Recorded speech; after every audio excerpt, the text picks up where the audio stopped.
car, but something happened with the gasket. Once it hit quarter. So like. Good to see you. Do a quick test. Test. Coming again.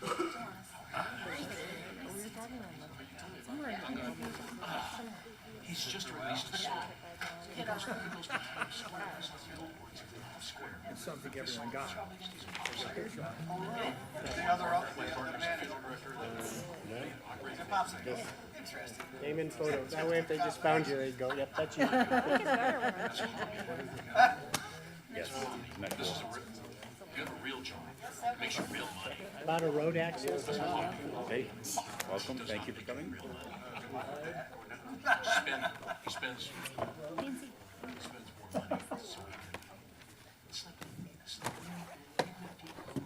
seems like even at the age of 38, they're still trying to grow up. Because they never really. Sounds like maybe the podium that got pushed back up. My uncle was 65 and he's left now, but it was awful. I mean, it was so bad. It was a big deal. But that's what he wanted to do. He's like, he always played guitar, and I wanted him. Oh. Yeah. Good reminder.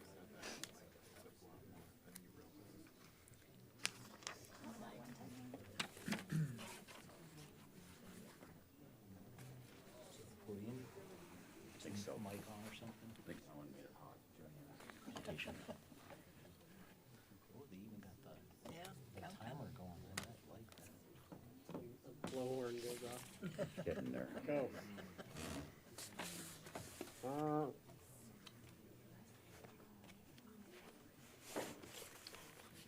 last week. Yeah. Everybody got one. Yeah, this is safe. Double identified. That's Just in two-factor case there's a authentication. different, there might be a different OB there. Yeah. Two-factor printed authentication. Abby, you ready? So, Mayor, you ready? Okay, she's ready, yep. welcome to tonight's pre-meeting. We will start with council reports. Councilor Azadi? Councilor Seymour? Last week, along with many of you, we attended the Highlands Green HOA meeting. That went very well on Zoom. I thought they have practiced that now, so it's a great opportunity for us to jump in on that. Special permits and licensing board met Wednesday evening. Just one item on that agenda was a wine and beer license for Zoe's Coffee, which a few of us are familiar with. And so they're looking at adding that in the evenings, Thursday, Friday, and Saturday, along with coffee house entertainment. I was not able to attend the CML Town Hall meeting on SB 213 on the rescheduling, so that didn't work out so well, and got to shovel around some fake dirt on Arbor Day planning at Fred Valente Humanitarian Park. It was good to see Larry Valente over for that. So and then opportunity to visit with a lot of our residents that did a great global cleanup before the snow fell, and the ones that it fell, they can go out as soon as it melts, and then they can find the trash then. So that was last week. Thank you. Councilor Emmons? Just the North Metro Arts Alliance last Thursday. I sent an email to council asking for a formal proclamation. According to staff, most, if not all, students will be in attendance next Monday. No, May 8th. And we will be recognizing them in a pre-reception. These are the students that were chosen for the public art traffic box wraps that the city is partnering with Westminster Public Schools and asking for a formal proclamation. So if you have not got back to Abby, please do so as soon as possible and by the end of business day on Wednesday. Stop there. Thumbs up if you're okay with doing that. You got your answer. Thanks. Let's see, and then on May 12th, North Metro Arts Alliance is holding the Colorado Visions 25th year art show. It will be from 5:30 to 7:30 p.m. at College Hill. I believe that's the same day as the neighborhood in the, same day as the Park and Play Neighbor Nights that the city is doing. So that'll be hosted at the College Hill Library. This is also marking North Metro Arts Alliance 40th anniversary. Wow. So that's going on May 12th. Counselor Baker? Nope. Counselor, or Mayor Pro Tem? I came to this meeting from the Butterfly Pavilion Board meeting, and so they did have their developer, McWinney, who's the master developer for Baseline, come and show kind of the progress of where that is. It sounds like 2027 is their date that they're hoping to be open by. They also just shared generally how the Butterfly Pavilion's doing. Obviously, all businesses kind of came out of COVID different. They've come out pretty strong. March was actually a record month for them. Record March. So doing very, very well as far as attendance and their programming. And then they shared with us they had a fundraiser around the elephant stuff they're doing. I don't know if, I think Mayor, maybe you heard. They basically are, I can't remember which country it is, but they're using elephant or beehives to be fences for elephants to keep them out of local crops, because the elephants are scared of the bees. And so then they also can produce honey for those communities, so it's kind of a twofer. They had a big fundraiser that was really successful through that. So things are going good with them, but that's the only thing I had for the last week. I'm glad to hear that, but also sad to hear that. It's bittersweet. So I missed Dr. Cog last week. I was not feeling well, so I stayed home. But I did have one suggestion for the informational item that we received on the goals for all of our boards. I think just next time they go to do that, if we can give them a format, a consistent format that they can all use. I think some are really easy and clearly associated specific goals to our strategic plan. I thought the inclusivity board one was really good, and I'll just also state that I liked where the planning commission suggestions were, so that would be really helpful for them to pursue those. So, and the last question I had was for the environmental advisory board. Did we ever get back to them about their, fully about their how they wanted to approach the school education piece? I'm glad you brought that up, because I did have an email back that there seemed, to me, but I wanted to validate this with the group. My understanding from the group was we didn't want to do the in-classroom. We wanted them to look at potentially events and stuff. They had sent a note back to us clarifying what they thought maybe was a misconception of what they were trying to do. And we haven't been, I don't think we've had an opportunity to see if that changed their mind as far as direction. I do have a meeting with them this week, so if there's a change in direction or opinion about that, I'd be happy to share that with them on Wednesday. I kind of, from reading what they were looking to do, it seemed appropriate to me after they clarified what their approach was. So I don't know if anyone remembers it, but I'd be fine with them moving forward with organizing that. Thoughts? My understanding was what yours was. So. I think by having it event-based, then we hit more than just the schools too. I mean, I know it's tough to get into the schools. It's tough. The curriculum is so tight. So I wouldn't want them to miss out on that either with some of the great events we have this summer. I think it was a combo, right, of doing events, but also if there were school events, not in classroom, but it was more tied to. They have a fair or Yeah, I something thought going that on. was what they were trying to do. I think in their email they had spelled out that they had actually open conversations with a particular school district, Adams 12. And so I think that was part of why they were clarifying that they already had interest from 12. I guess my challenge with it still is, though, if you do special events, all the districts have special events that groups like that could participate in. And we have 3 school districts, so, and they're a small group, so between all the events that we already have for the city that I think are beneficial, like, is that really gonna be spreading that group really thin? And are they gonna be able to hit all those school districts if they're doing classroom-based? And I don't think it was, but maybe if they could, with you, clarify next week, you said? this week, Oh, and I'm this happy week. to have the conversation, just see, like, with those thoughts, what, if that changes their mind, or if they really are determined that that's the best path forward. I mean, certainly, I don't think we have to give like absolutely this is what we think today. I could take that back and then see what they say and bring it back next time. And I would tell, because the activities guide's out, if they see some things, because they are going around this year into different neighborhoods and stuff, so if they would they get a hold of Tomas or the Parks and Rec folks? Sure. To say they want a table, to tell them how to do all that and start looking at that so they don't miss any.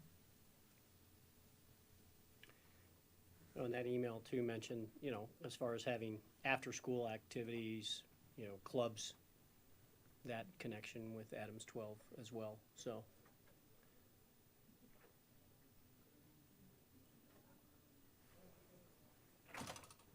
Anything else you need from us? Anything No. else missing? Nope, thank you. The big thing I did last week was the Adams County Mayors and Commissioners dinner out at the fairgrounds in Adams County, and one of our recipients that we had here went on to that, and the second one couldn't make it. But this young lady goes to Mountain Range. She is an artist, and one of her pieces has already gotten a gold medal, and her teacher encouraged her to apply to a New York art competition, and they had 2,600 applications, and hers got in. So out of 800, they only picked 800. So we wish her well, and all I can say is, with each student, and they tell their story, you just want to put them all in your car and love them, because they have had lives that have been tough, and they've overcome them on their own with help of others, not always family members, and got to know our gal, and she didn't have family that night and panicked when they explained the elected officials that go forward.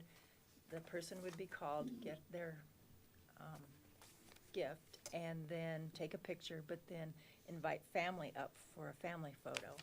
And you could see the panic on her face. And I said, you've got plenty of family here. I said, we're going to already be up there, but your best friend's here and your art teacher's here, and they will come down and finish out the family. And she was okay with that. So great week. What did you have? Just stay busy, man. Just stay busy. Okay, council comments or questions for tonight's agenda? No? Counselor Baker? I sent in a list. Is that better handled for B? Yes. Okay, good. Anyone else? We will see you at 7 p.m.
Was yours already say 7?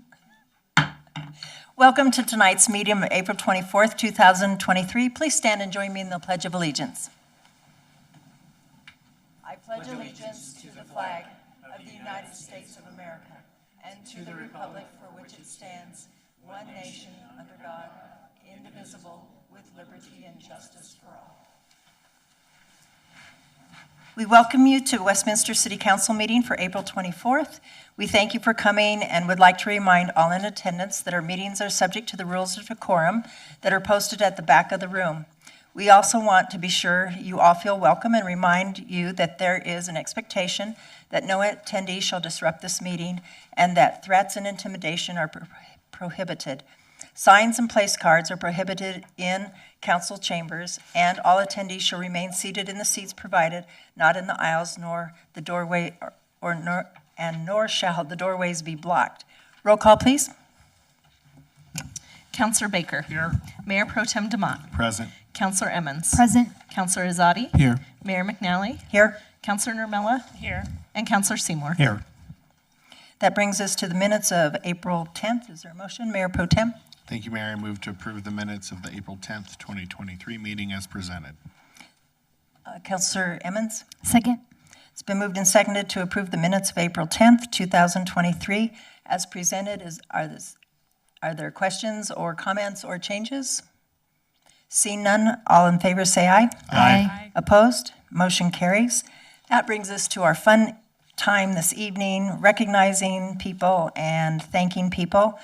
I would like council to meet me down there, and Congressman Perlmutter, come on down.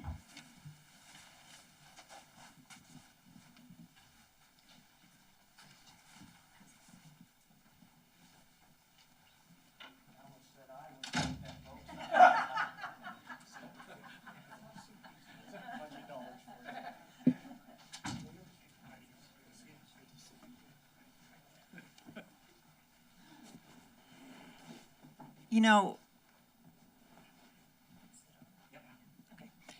when you retired, I said to our city manager, somebody that spends 8 terms in representing all of us at grocery stores or at any event, the Hmong folks gave me a whole folder of all the events you were at. I never was at one of their events you weren't at their event. So I know that you cared about this community and you lived and breathed it. So we thank you so very much for all that you have done for us. And we have a proclamation for you. Whereas Ed Perlmutter is a former member of the U.S. House of Representatives who served 8 terms representing the 7th Congressional District of Colorado, and during that time honorably represented the city of Westminster. And whereas Mr. Perlmutter served on the following House committees: Financial Services for 8 terms, including as chair of the Subcommittee on Consumer Protection and Financial Institutions during the most recent session; Science, Space, and Technology, where he was a member of the Subcommittee on Space and Aeronautics, as well as a Subcommittee on Investigations and Oversight; Select Committee on the Modernization of Congress; and Homeland Security, where he served on the Intelligence and Counterterrorism Subcommittee. Whereas Mr. Perlmutter helped draft provisions of Dodd-Frank, Wall Street Reform, and Consumer Protection Act, and most recently spearheaded legislation as diverse as the Railroad Rehabilitation and Improvement Financing Equity Act, Financial Crimes Enforcement Network Improvement Act, and Credit Union Governance Modernization Act. I don't even want to think of all those acronyms. Whereas Mr. Perlmutter was a tremendous supporter of Colorado's aerospace industry, of which a good portion of its presence was located in his district and grew noticeably during his congressional tenure. And whereas Mr. Perlmutter secured significant funding that improved the transportation infrastructure throughout his district and improved the quality of life for his constituents, and whereas Mr. Perlmutter was an important advocate for the mission of the National Renewable Energy Lab, NREL, that plays a critical critically important role in our country's clean energy development. And whereas Mr. Perlmutter served our military veterans community with distinction in making sure they were recognized for their highly valuable contributions to the freedom of our nation and to those that helped us abroad. Now, therefore, I, Nancy McNally, Mayor of the City of Westminster of Colorado, on behalf of the entire City Council, do hereby proclaim appreciation to Ed Perlmutter for his 8 terms of honorable service to the 7th Congressional District and the City of Westminster while in the U.S. House of Representatives. And if your wife was here, I would say to her, and so take this home, and I'll check it out on Sunday if you're there at church. That's right, so she's got a second place where she can talk. Yeah. You don't get to do what you do without family. We all know that. And they take a hit just as we do serving public. So please thank her for giving you from her to us because she didn't get to see a whole lot. And when you were here, you were still very busy, even though you were home. So thank her for allowing you to be with us and to serve us. Thank you all. I'm just gonna, I don't want to get weepy, so I'm gonna just be quick. This proclamation, whoever did their homework really did a nice job, and I want to thank them for that, and I want to thank the city. You know, the aerospace piece of this thing, much of the aerospace industry is in this city, and we want to continue it to be that way. But this is a family affair, and my wife Nancy has been a part of it. My kids have been a part of it. My father, who did a lot of business in Westminster over the years, is looking down, very proud of me right now. And I just want to thank you all for this generous proclamation. Thanks.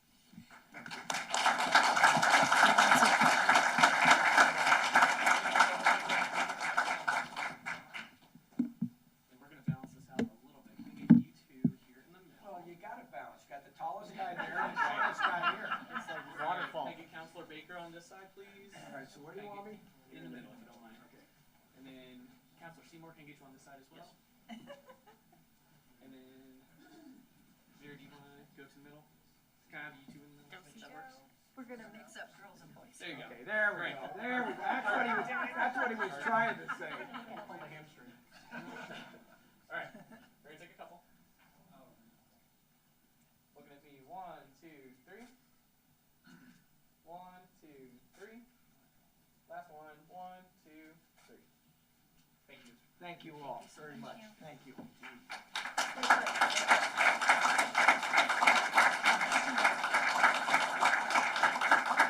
You guys stay put. Okay. Okay, we have a little bit of a surprise now. So council stay put, and would Abby Fitch and anyone else from your department like to come down? She told me, well, we have this proclamation, and if you just sign it so we could hang it in our room. I said, no.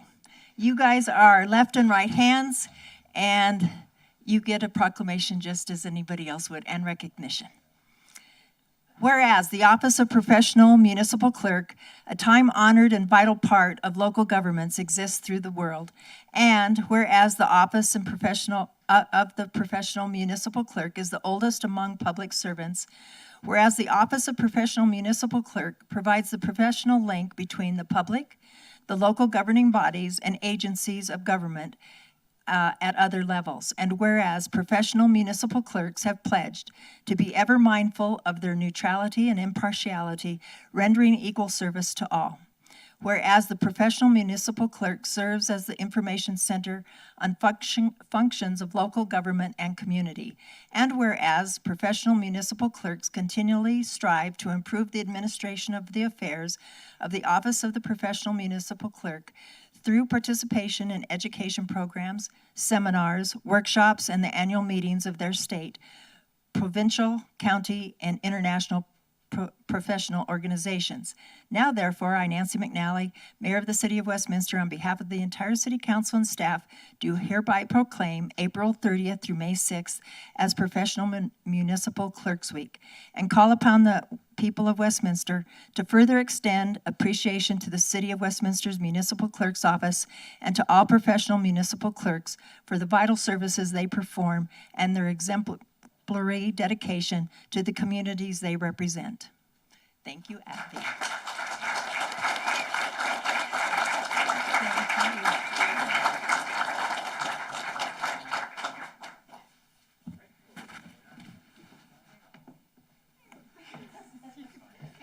Councilor Evans, do you mind stepping down next to me?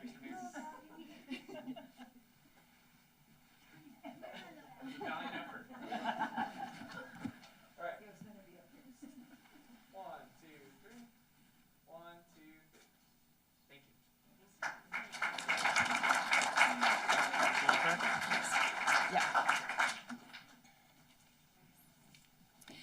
you. Would the pastors that and/or congregation members that came for National Day of Prayer come down?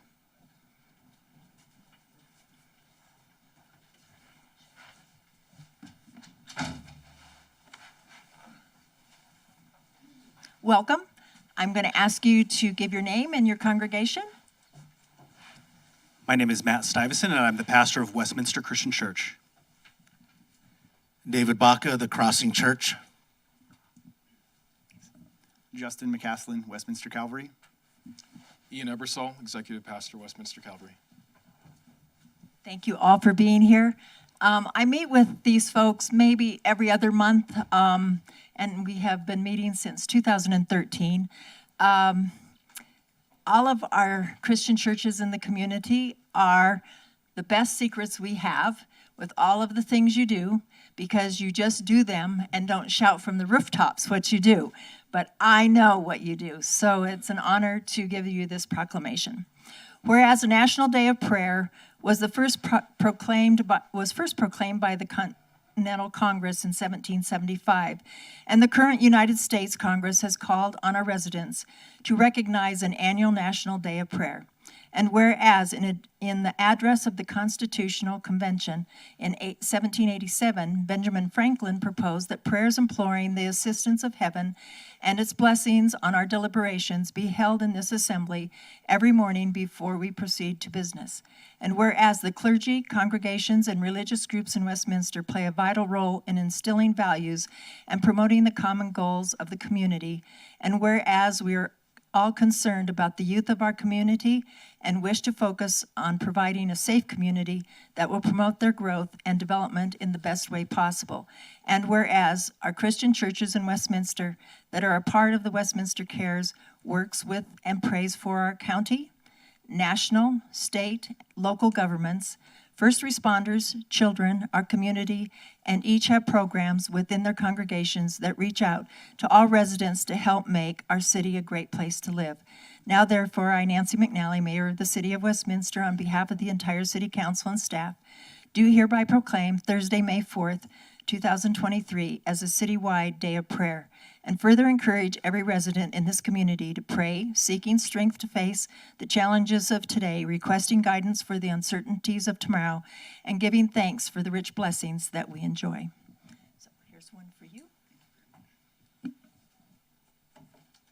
one for you. Thank you. Here's one for you guys. And you want to tell what you're doing for National Day of Prayer? Sure. May 4th at 7 a.m. at the Crossing Church. We're just a block west of 104th and Federal. We're going to be hosting the National Day of Prayer event, and probably almost as much as important as the prayer are Rosita's Burritos. Breakfast burritos are going to be there, along with a lot of other good breakfast foods. But we're going to honor our country. We're going to pray for our president, the leaders of this free nation, our city, our mayor, and our first responders, and we just want to lift everybody up to the Lord. And again, that's 7 a.m., 3501 West 104th, the Crossing Church. Westminster Christian Church is located just on the corner of 96th and Lowell, and we'll have our doors open from about 10 a.m. till maybe about 3 p.m. So if you want to swing by and pray, you're more than welcome to do so. Thanks. Westminster Calvary will be having a National Day of Prayer event from 6 o'clock to 7 p.m.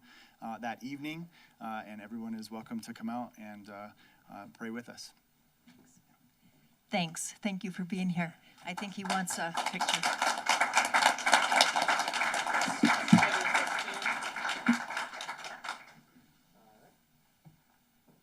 Maybe you should take one step that way. Yeah? Perfect. 1, 2, 3. Yeah. Yep, it was you guys. 1, 2, 3. One more. 1, 2, 3. Thank you. Thanks. Thank you. Next up is Small Business Week.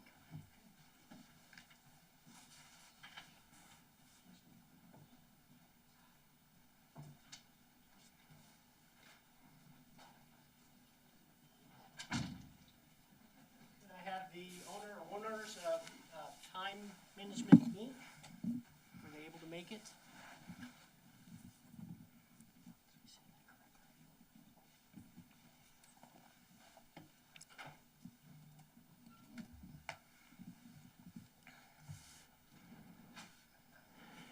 If you love unique timepieces and those people who take care of those delicate instruments, this will be a joy. So why don't we come up and introduce ourselves and talk a little bit about your business. Hi, I'm Franklin Aquino, owner of Time Concepts International, and these are my staff, my kids, who are helping me all the time. So, and our business is involves jewelry and watches. So just in case you need some services, just come on over on 74th and Federal. And that's it, I guess. That's it. Well, you just having the kids working for you is a great thing too. Yeah, we hope, right? Yeah. Small business in Westminster is critical. There's a saying out there in economic development is that small business is big business. It's local owned businesses like this, and if you haven't been by the store, it's a joy.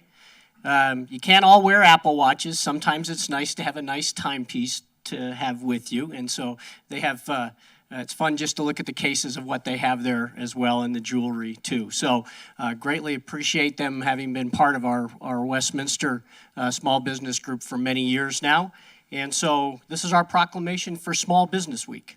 Whereas Westminster's economy is driven by small business who think big, take risks, and work hard, and whereas from the storefront shops to the high-tech startups that keep Westminster on the cutting edge, small businesses are the backbone of our economy. And whereas small business owners have energy and passion for what they do, and whereas when we support small business, jobs are created and Westminster spurs economic growth. Whereas the National Small Business Week has been recognized every year since 1963 to highlight the programs and services available to entrepreneurs through the U.S. Small Business Administration and other government agencies.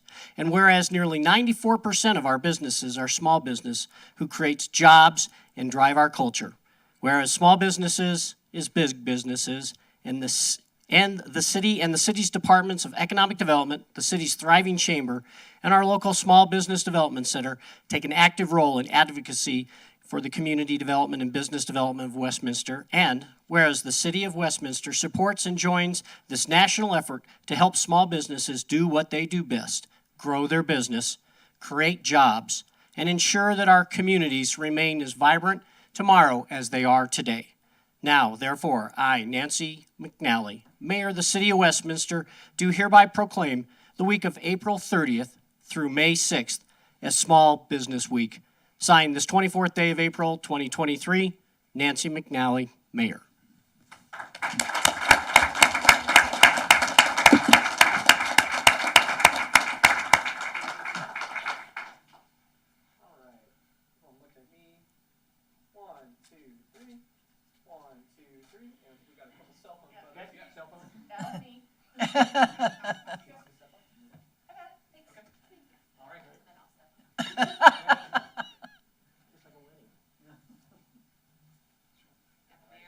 everyone. Perfect. Perfect.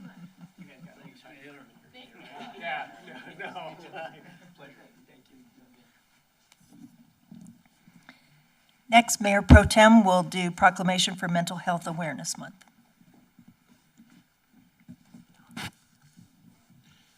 Do we have representatives from the Jefferson Center joining us?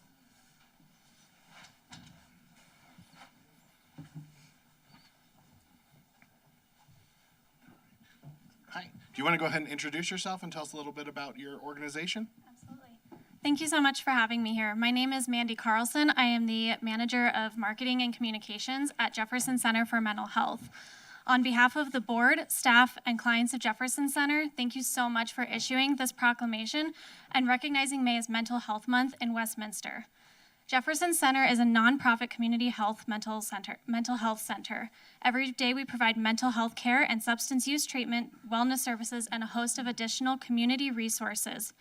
This year, we are so excited to be celebrating 65 years of care in our communities. Each year, Jefferson Center touches nearly 30,000 people. We are committed to breaking down the barriers that prevent people from seeking care when they need it, which means services not only in offices, but also in more than 150 community settings, such as schools, medical practices, and nursing care facilities, as well as partnering with law enforcement, community centers, homeless shelters, and more. We could not do this without the partnership of our community. The last few years have stretched us all. A recent Pulse survey showed that 61% of Coloradans experienced mental health issues such as anxiety, depression, loneliness, or stress in the last year. For our children, the need is urgent. We know that about 1 in 5 students will experience a significant mental health problem during their school years. And in Colorado, suicide is the #1 cause of death for children starting at the age of 10. Yet about half the people with a diagnosable mental health issue will not seek treatment, either because of the stigma associated with mental health problems or because they don't know where to turn. That's why your support during Mental Health Month is so important. Together, we will increase awareness and reduce the stigma often associated with mental health and substance use disorders. As the stigma fades, more people will seek care, and our community will become stronger and healthier. Jefferson Center truly values the support of Westminster. Thank you again for recognizing Mental Health Month and for supporting Jefferson Center. We couldn't do all this important work without you. Absolutely, thank you. And it looks like we have some people from our own staff that are going to come. I was wondering why there were 2. I'm like, I missed somebody, I can tell. Mayor Pro Tem, thank you. Chief of Police, Norm Halbert, and I'm here with two of our employees. I'll let them discuss real quick what they do, but Emily Gittleman and Mariah Callahan are here. Thank you. I'm Emily. I am the co-responder supervisor for the City of Westminster's co-responder program. It's a program we started in 2020 with Community Reach Center. And at the end of last year, we moved over to the city as employees through the city, and we have moved our program forward as part of that. We go out with law enforcement to help people who are in crisis, dealing with substance abuse issues. We work with the school resource officers to go to the schools to help kids in crisis as well. So we really, anybody within the City of Westminster, it doesn't matter if you're passing through, if you're a resident, we're here to help support you if you're dealing with something or if you have a family member, a friend, somebody who's suffering with a mental health disorder. We are here to help provide that support. Just call into dispatch and ask to talk to a co-responder, and that's where we sit. We sit with the police department. So I'll pass it on to Mariah. She can tell you what she does. Thanks. My name is Mariah. I am also part of the co-responder program. I'm the case management coordinator. So I help get citizens of Westminster connected to resources that they might need to prevent the next crisis, whether that's food, access to shelter, mental health care, health insurance, anything that I can Google, I try and connect people to that resource. So I get referrals from our fire department, police officers, Emily and my other coworkers, schools, family members, pretty much everybody. The city's homeless navigators and I work pretty closely together, and we're just super proud to be able to serve Westminster and help out the best we can. So that's all. Thank you so much. And so a couple of things I wanted to briefly talk about. So in my time over 3 councils that I've served with, this has definitely become a priority. And I recall, and I think it was actually 3 councils ago, in the very first council I served with, we were discussing whether or not mental health was something that we as a city want to tackle, knowing that that's typically something the county does. My point back to that was, everybody in our organization touches somebody who is being affected by mental health, whether that's in their family, somebody in the community, or themselves. So to me, the answer is yes. It may not be the same services we do at a county, but it's certainly something that the city has agreed upon, and every council I've served with, including this one, has put resources behind for our co-responders, as well as things for inside our departments, from the police department, fire department, and all our other staff, in case they need those resources. I have 2 children who suffer from some mental health, and so this is something very important to me. And I think one of the things that's very important to both of my kids is breaking down the stigma. And I know that traditionally, growing up in my era, that was something you didn't talk about. And for some reason, people would put shame on people for it. And that is not something that we should do. We want people to get help. And I think that the efforts by Jefferson Center and the City of Westminster and all our other partners show that we take this seriously. And I hope that you all do too as well, and know that there are resources out there. So if you know that there's somebody who is suffering from mental health, please, do what you can do. If you want to contact one of us, I'd be happy to get you with the resources, but it's very, very important to me personally, as well as this organization, that we take care of our community and those in it. So with that, I will go ahead and read this proclamation. Whereas Westminster employees, in large part responsible for the city's national and regional reputation for quality, progressive municipal government, and whereas these employees, who are employed by the City Attorney's Office, City Manager's Office, Community Development, Economic Development, Finance, Fire, General Services, Human Services, Information Technology, Parks, Recreation, and Libraries, Police and Public Works, and Utilities Department, comprise of a workforce that unquestionably one of the city's most valuable resources. And whereas we recognize we must dramatically expand the supply, diversity, and cultural competency of our mental health and substance use workforce, and whereas we recognize it is imperative that we promote better pathways to care and make it easy and possible for employees and community to access mental health care while integrating mental health services and support systems into a variety of settings online and in the community. And whereas the month of May will include several activities designed to increase awareness of mental health programs and resources and that are available to those in need. Now, therefore, I, Nancy McNally, Mayor of the City of Westminster, on behalf of the entire City Council and staff, do hereby proclaim the month of May as City of Westminster Mental Health Awareness Month and call upon the people of Westminster to recognize the month of May as Mental Health Awareness Month. Signed this 24th day, April 2023, Nancy McNally, Mayor of Westminster.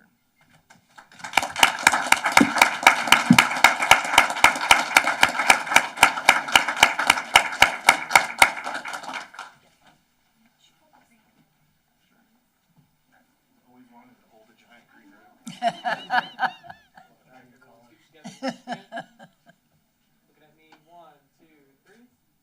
1, 2, 3. Thank you. Thank you so much. Thank you, guys. Do you want these back?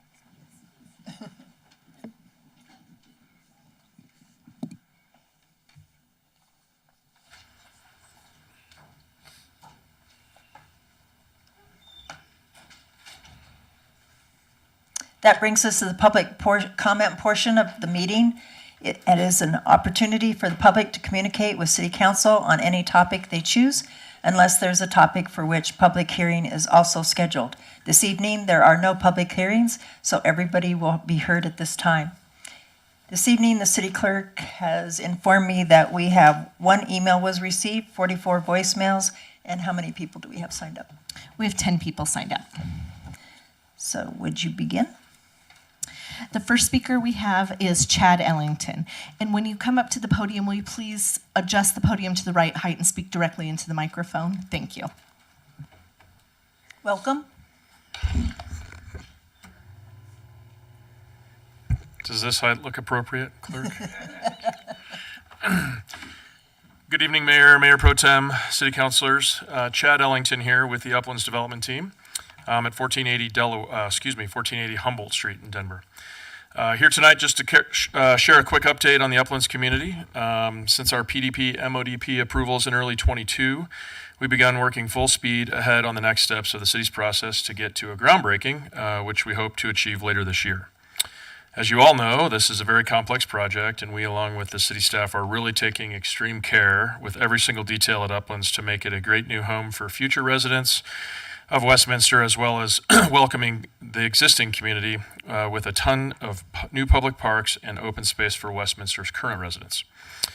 We have assembled many great home builder partners, including Maker Housing and St. Charles Town Company, who will help us deliver on our promise to you of at least 300 capital A affordable housing units.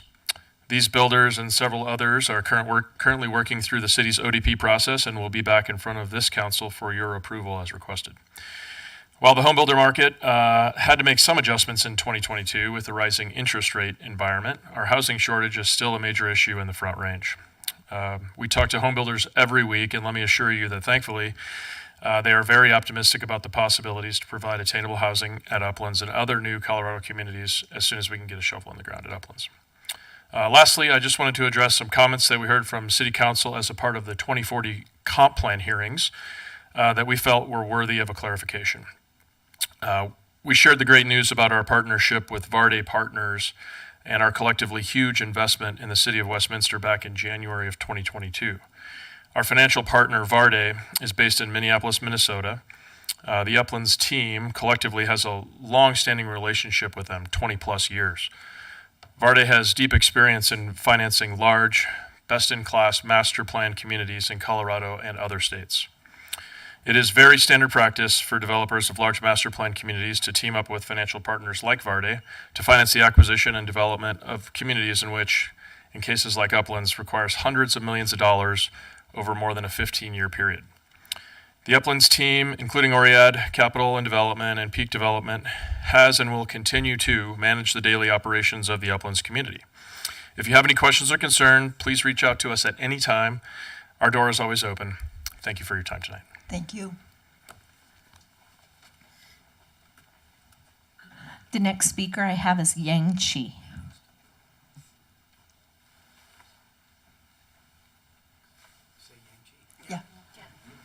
Sorry, we were talking. Thank you, we were just talking. We're so happy. You can lower that cheek. I have to adjust this to fit my height. So. You actually can lower the whole podium if you'd like. There's a switch on the right side. It's Okay, on should be top on okay. the right side. Okay, good.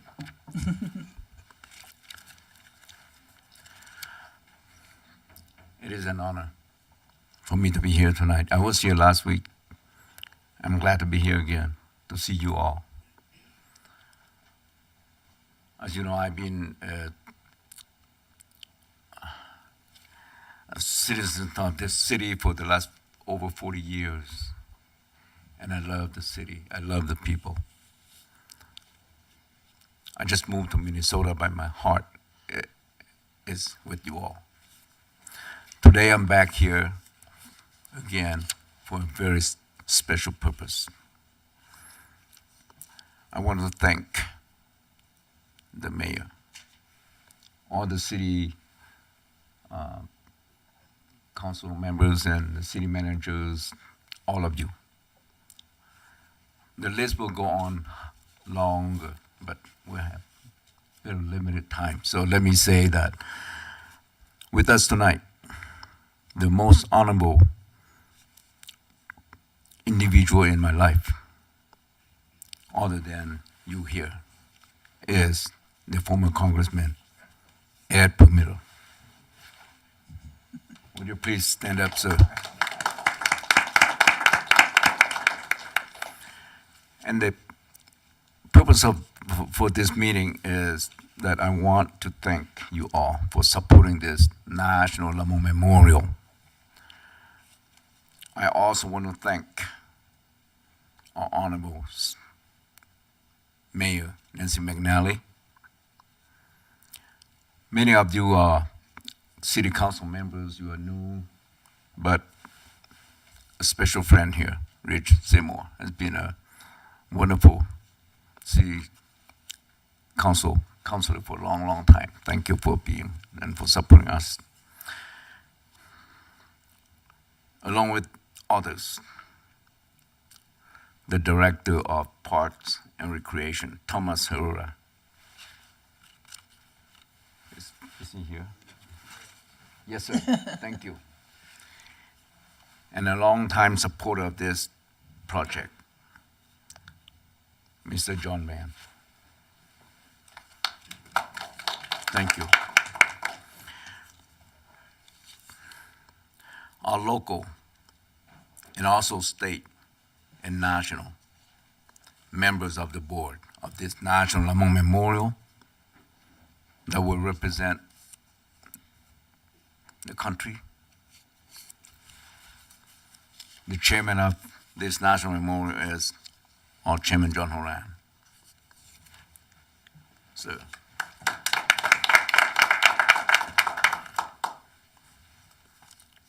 Vice Chairman is Mr. Bill Holland. Commissioner for Arapahoe Commissioner. And then Young Miloa, the young lady here. Mr. John Luman, one of the former pilots who flew in Laos, who knew and witnessed the history of the Hmong, the HUs.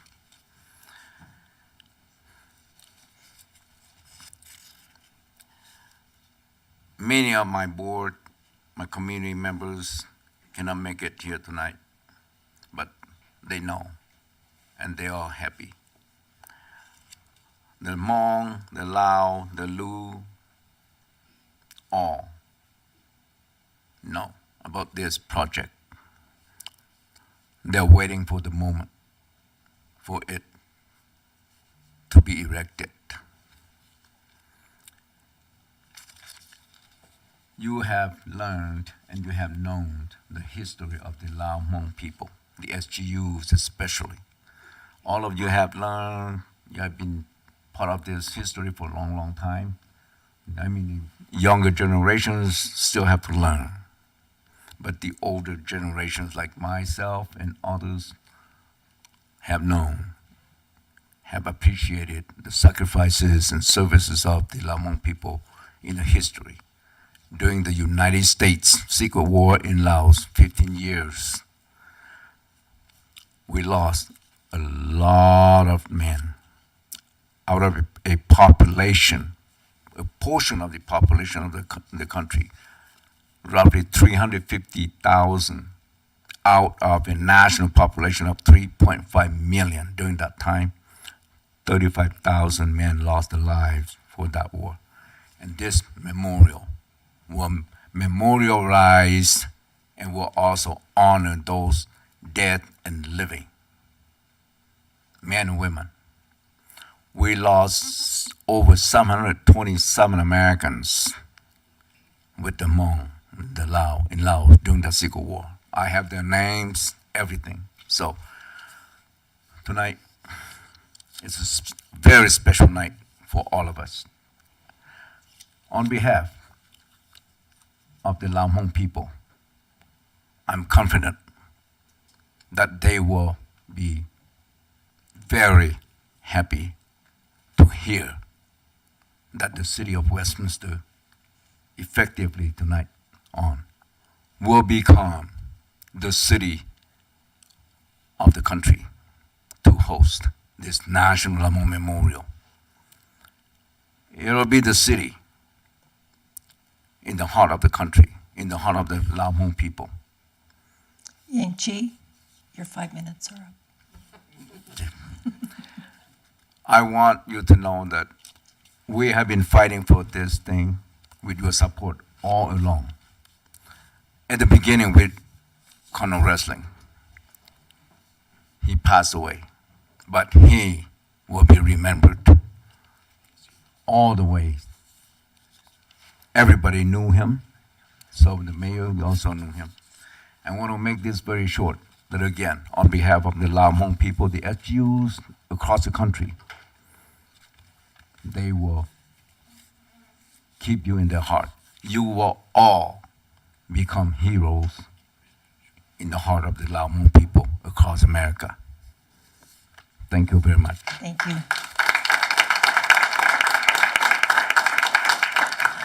The next speaker is Yangmi Lor. And can I ask, the lights aren't working?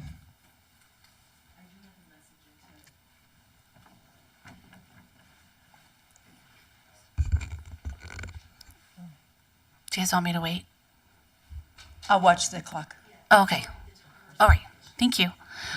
Thank you, Mayor Pro Tem, and Council for this historic moment. My name is Yangmi Lor. I am board member of the National Lao Hmong Memorial Foundation. Today marks the historic milestone of the Lao Hmong community nationally. For the first time ever, a monument dedicated to the memory and contributions of the Lao Hmong SGU's special guerrilla units who fought alongside American soldiers during the Vietnam War, also known as the Secret War, will be built right here in Westminster, Colorado. This memorial serves as a reminder of the sacrifices made by the Lao Hmong SGUs and honors their legacy. Furthermore, the National Lao Hmong Memorial will positively impact our cultural, historical, and linguistic heritage. By recognizing the significant role of the Lao Hmong people, we can promote greater understanding and appreciation of their culture, history, and language. This monument will serve as educational resource for future generations, preserving the history and contributions of the Lao Hmong for years to come. Let us honor and remember the Lao Hmong SUs and work together towards a more inclusive and culturally rich future for all. Although many of our community members couldn't come join us here tonight, I have been made one of the representatives to be here and send our appreciation. As some of you may know, one person may show up, but may also well represent over 50 to even over 100 families in our culture. On behalf of the Lao Hmong Memorial and the Lao Hmong Memorial community, thank you, City of Westminster, for all of your support. Thank you, Yangmi.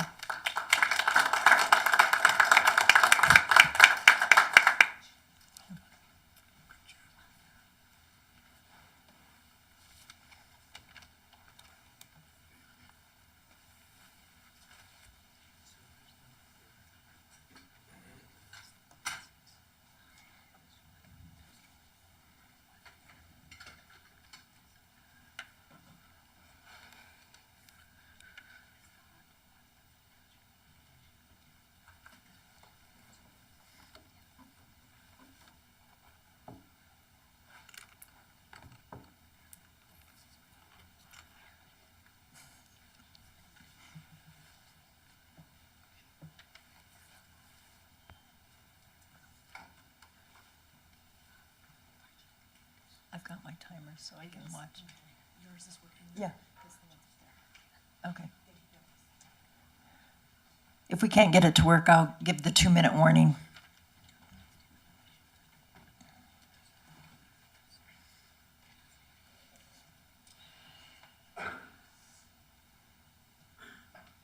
The next speaker is Emily Brooks.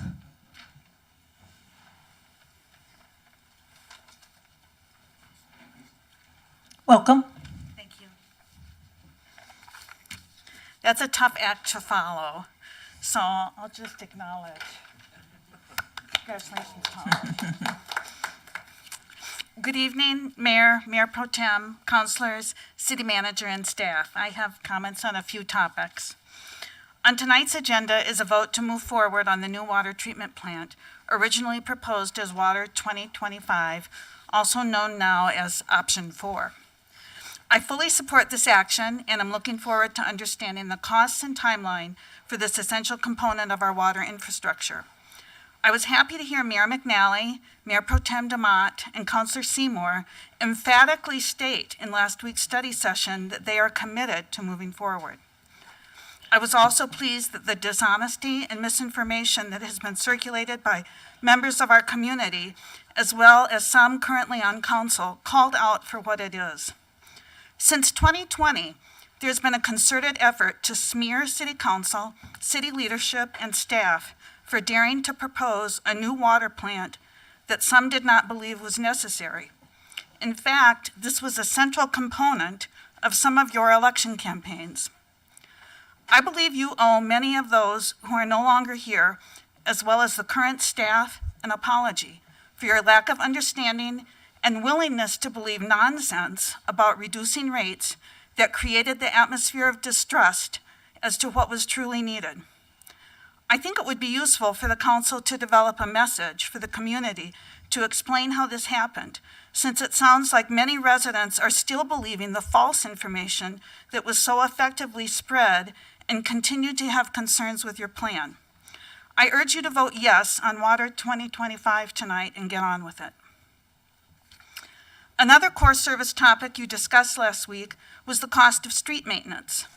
I think a $1 per month increase is reasonable and supported by the information in the staff report.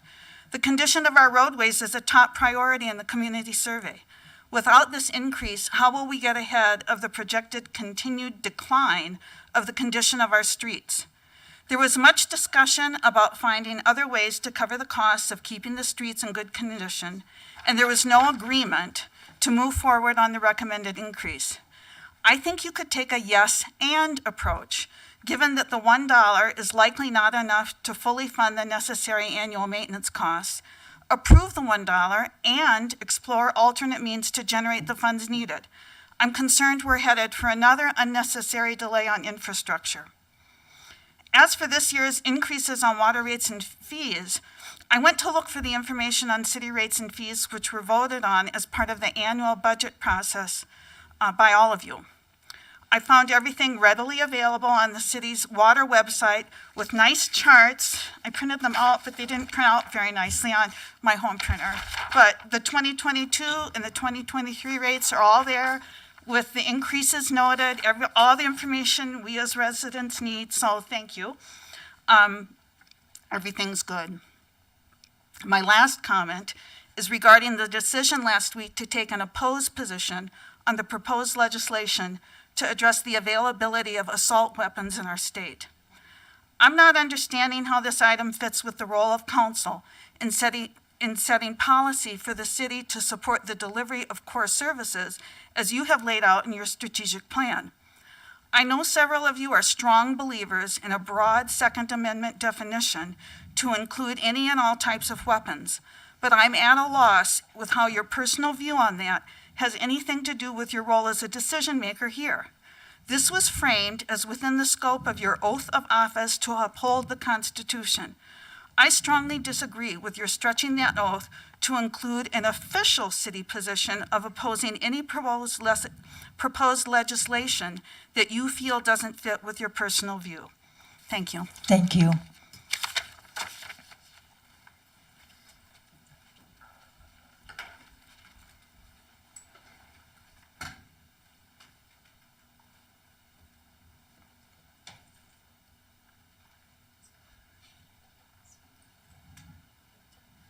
Is somebody behind the dais I can't see? I'm going, everybody's looking and I'm going, what am I missing? There's a mouse under there.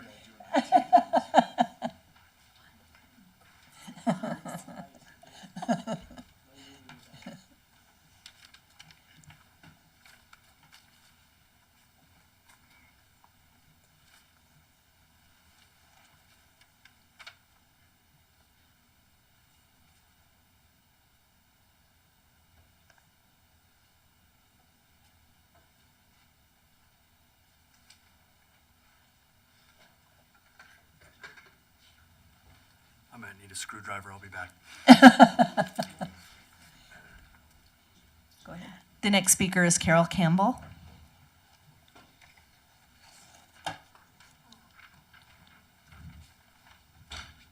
Welcome. Thank you. I'm hoping not to fall into the hole. So good evening, Mayor and Mayor Pro Tem and City Councilors. My name is Carol Campbell, and I'm a 40-year resident residing in Legacy Ridge. I worked for EPA for 33 years, and I have extensive expertise in water quality and treatment. I was excited to learn that Westminster's Water Utility Fund now owns the property at 9900 block of Westminster Boulevard. I support option 4 from the Semper Water Treatment Evaluation Project. Option 4 rehabilitates portions of Semper to extend its useful life for around $14 million via electrical system upgrades and structural concrete repair, while constructing a new 14.7 million gallons per day treatment train water treatment plant on the Westminster Boulevard site. The total estimated design and construction cost of this work is $196 million, and that includes the land purchase. My understanding is that the initial 14.7 million gallon per day treatment train will include mechanical flocculation and deep bed anthracite filtration and will be online, hopefully, in the 2027-28 period. I am not sure that the public understands that only 14.7 million gallon per day new water treatment plant is included in the $196 million cost, so I am reiterating that here. At this time, it's anticipated that the full build-out will be 4 to 5 million gallons per day, with additional treatment trains and capacity being financed as needed in the future. I remain concerned that this new facility does not have ozonation for an additional $15 to $20 million for wildfire treatment, or granulated activated carbon for emerging contaminants such as PFAS, although I understand that these treatment options can be added later. This council has already cost the City of Westminster residents 16 months and over $600,000 for this reevaluation. I doubt that the potential saved cost of $100 million will actually be realized by the time the facility is fully built out due to escalating design, construction material, and labor costs. I look forward to summer discussions on how this facility will be funded. I understand that one of the councilors is against this decision and continues to foment citizens with untruths about the city staff, water rates, and an acceptable path forward for this facility and our need for clean and safe water. Constantly repeating lies to citizens is how we got the January 6th insurrection. Please do not let this behavior continue without calling it out. I urge you to pass Resolution 13 and stop any further delays in getting on with this project. It is imperative that a decision for a new drinking water facility be made today so we can minimize the cost and have a facility online as soon as possible that is state-of-the-art to back up and eventually replace Semper Water Treatment Plant. Thank you for the opportunity to comment. Thank you. The next speaker is Alan Farb.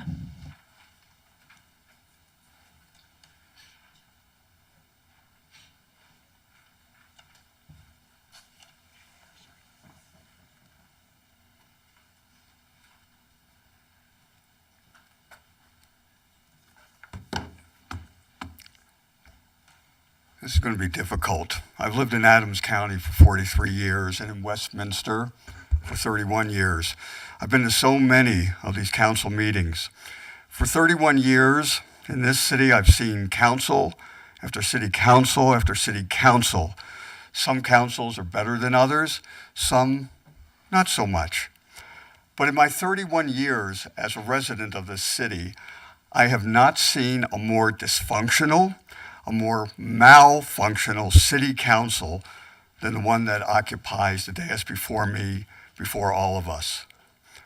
I even feel a little bit sorry for City Manager Freitag, who was asked by the majority council to take on this position only for him to see how petty, how dysfunctional this council truly is.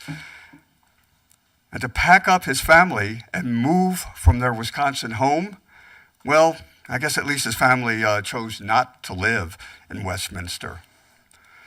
It's not just the internal bickering and the petty actions and the constant condemnations of one another and among one another, as well as the condemnations of our city's hardworking staff, all of which spills out into full public view.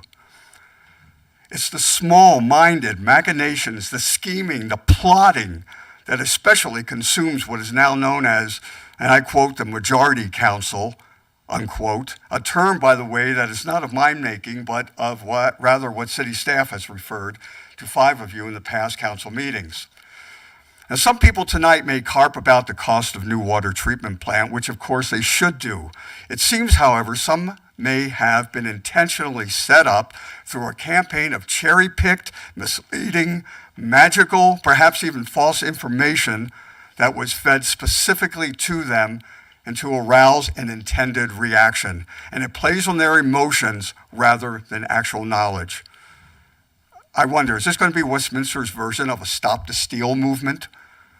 The majority council has, in the brief time it sat up on the dais, mostly has cost us has made multi-million-dollar decisions that will negatively impact the citizens and the staff of this city for years to come. To wit, you gave $1 million Westminster dollars to Jefferson County in the hopes that another city, our neighbor Arvada, would build a homeless resource center, and you're hoping that they would take care of and absolve you of helping our own unhoused residents. My sources from Arvada say that the resource center there isn't happening, but still Jefferson County has our $1 million Westminster dollars that you gave away instead of thoughtfully using it here for our own unhoused children, women, and men.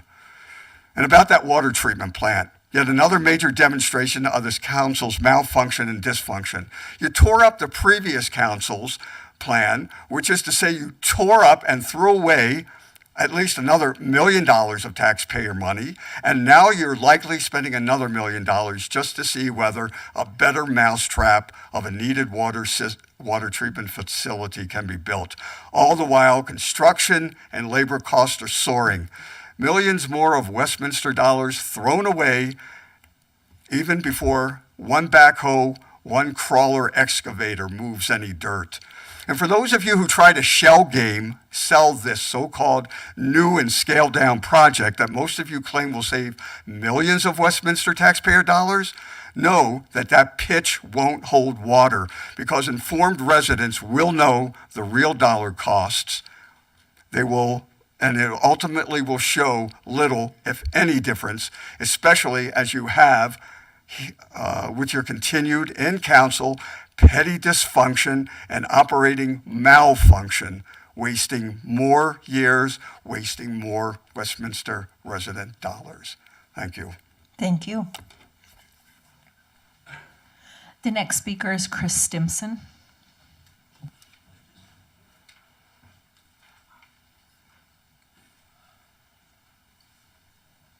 Welcome.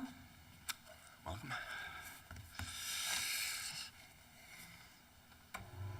Isn't technology wonderful? Thank you. Yes. Okay. Oh, yes.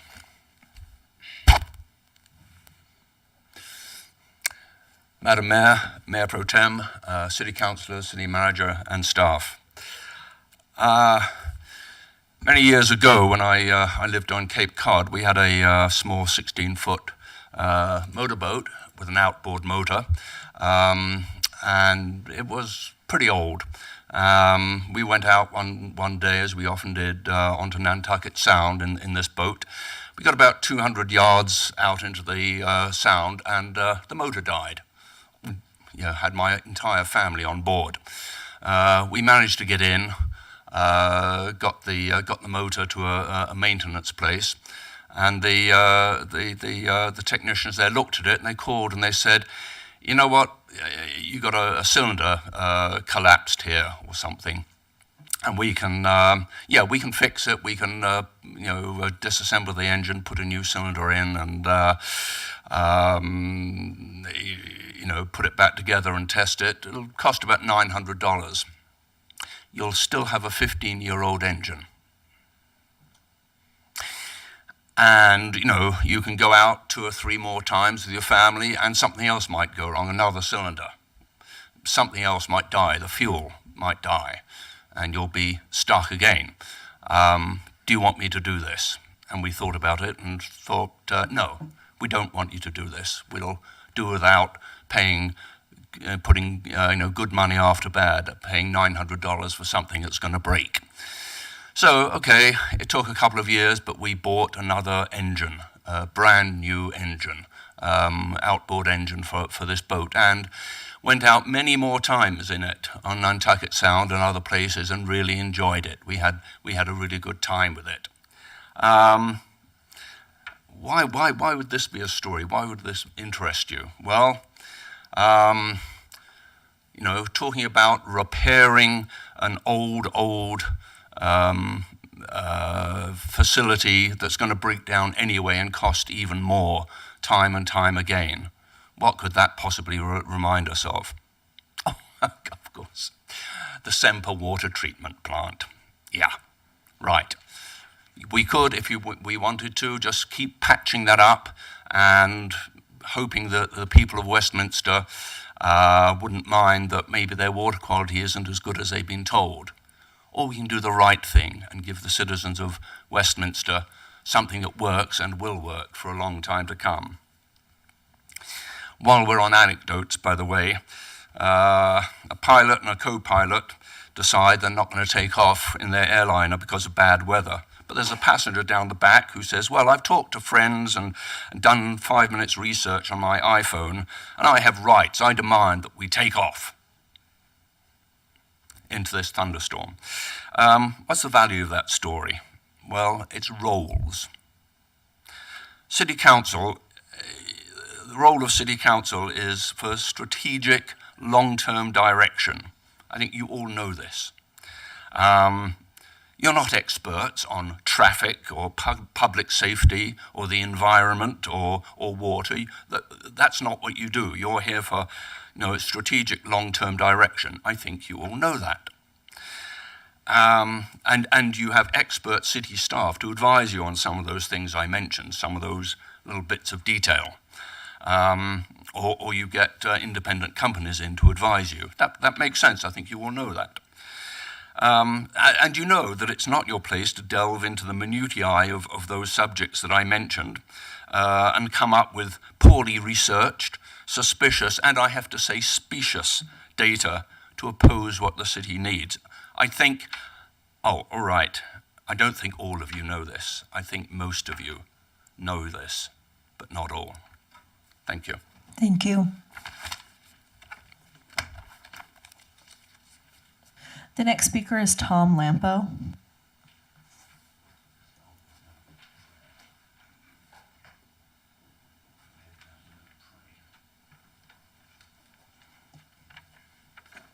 Welcome. Thank you. Hello to everyone. I'm here to pray for this meeting and the city of Westminster. Heavenly Father, in Jesus' precious and holy name, we invite you here to be among us. You are our God and our hope. Everything is yours. You cause all things to happen for your glory. You're the beginning and the end, the Alpha and the Omega. Nothing is unknown to you, and you set all plans in motion. Unify us and bring us peace. Heal our minds and bodies. We have members of our community that feel alone and without a future.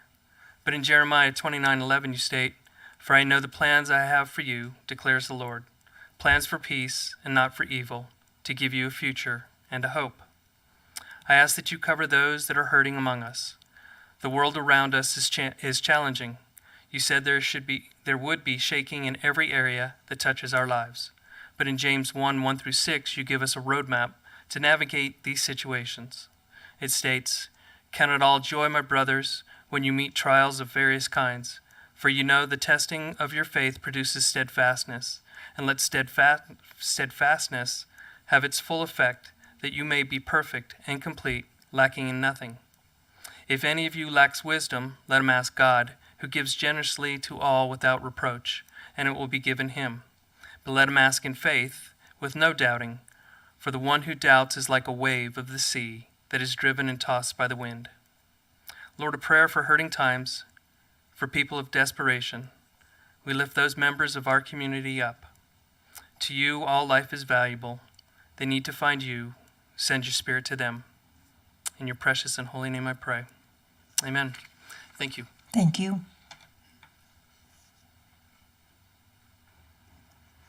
The next speaker is John Palmer.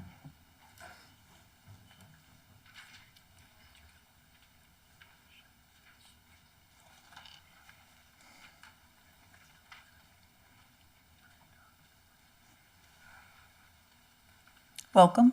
Thank you. Good evening. Couple of things. The water treatment plant, the new water treatment plant. Well, first let me back up. I would like to tail on pretty much everything that Alan Favre said. He pretty much hit the nail right on the head tonight, all the way around. Home run. Regards to the water treatment plant, is it something we really need, or is it something like a brand new shiny penny that you just want your name on a plaque? And the reason I say that is I've been subject to an email that was sent to Sarah Borgers, our Public Works Director, asking what is the actual cost to produce 1,000 gallons of water. She couldn't answer that. She tried to double talk and say that, well, it depends on capital improvement projects and this and that and the other. No, it doesn't. Any manufacturer, Pepsi-Cola, Coors, whoever, they know how much it costs to produce their product. That being said, how can her department be giving you information that isn't there to base your decision on this water treatment plant? That's all I'm saying. Now, as to Alan's first part of his conversation and how you people act, it's disgusting, it's appalling, and I'd like to specifically talk about last Monday night's study session, when you, Rich, publicly called out Bruce as a bold-faced liar, not professional. Then you gave him a bad time that people were calling you and disrupting your business. Rich, you put your hand up to run for council. You also put your phone number out there. If you didn't want people to call you, you shouldn't put your phone number out there or put an after-hours number. I know I've called you during the day. Have you hung up and then made comments about me calling you? Well, why was it all right for you to do that to these other women, and I don't know specifically who they are, but to give Bruce a bad time because they called you? They could have called any one of these counselors. There's also the schoolyard bully aspect of this. Dave DeMont, too many times I've seen you play schoolyard bully when Bruce brings something forward, Counselor Baker brings something forward, you've always got something derogatory to say, or you act like the schoolyard bully. That's not what you were elected for. All 7 of you were elected by the people of this city. You all have 1 vote, the same as each other. You also are all entitled to speak your piece.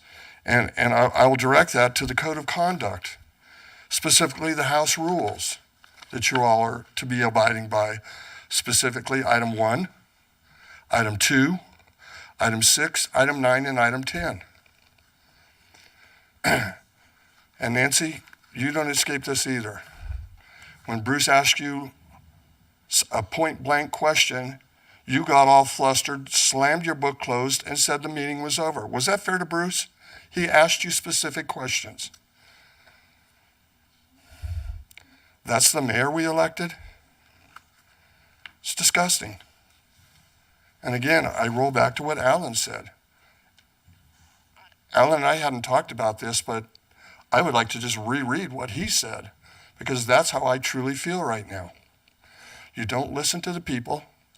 You're all in this for your own petty gain or whatever it is. You're constantly patting yourself on the back. You should be paying attention to what the citizens of this city ask, request, and bring forward. It's not about you. It's about the citizens in this city. 118,000 of them that you're accountable to. Thank you. Thank you. The next speaker is Jasper View.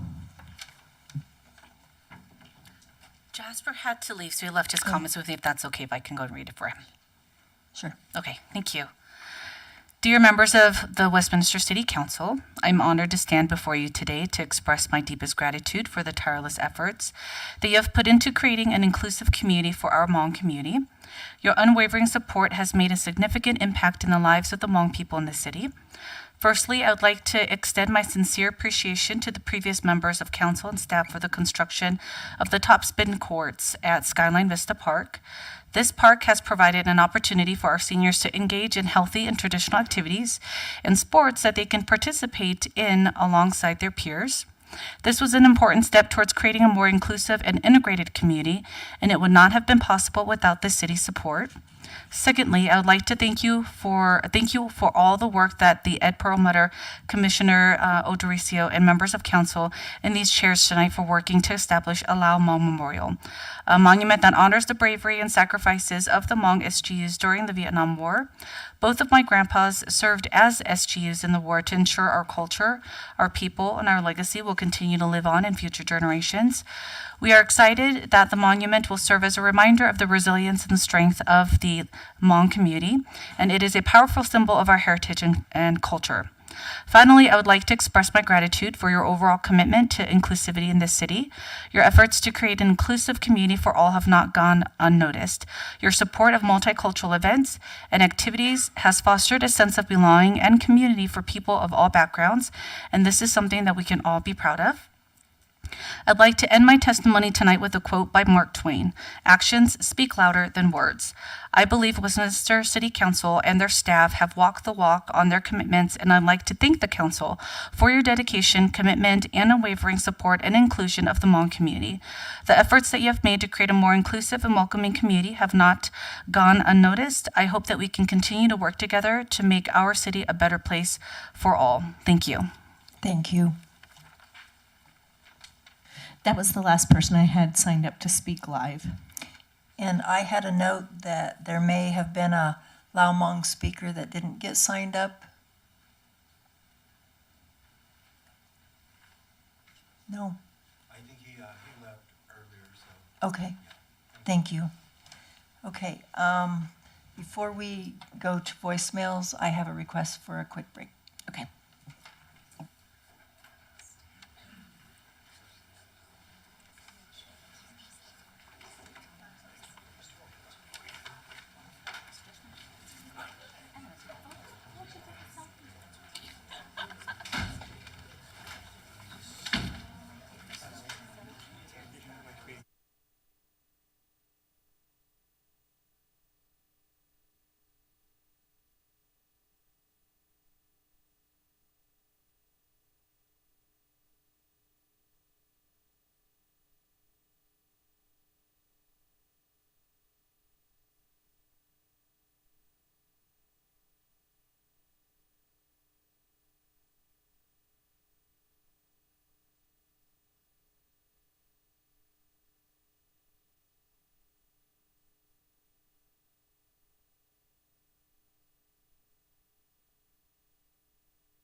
Okay, we're ready for voicemails.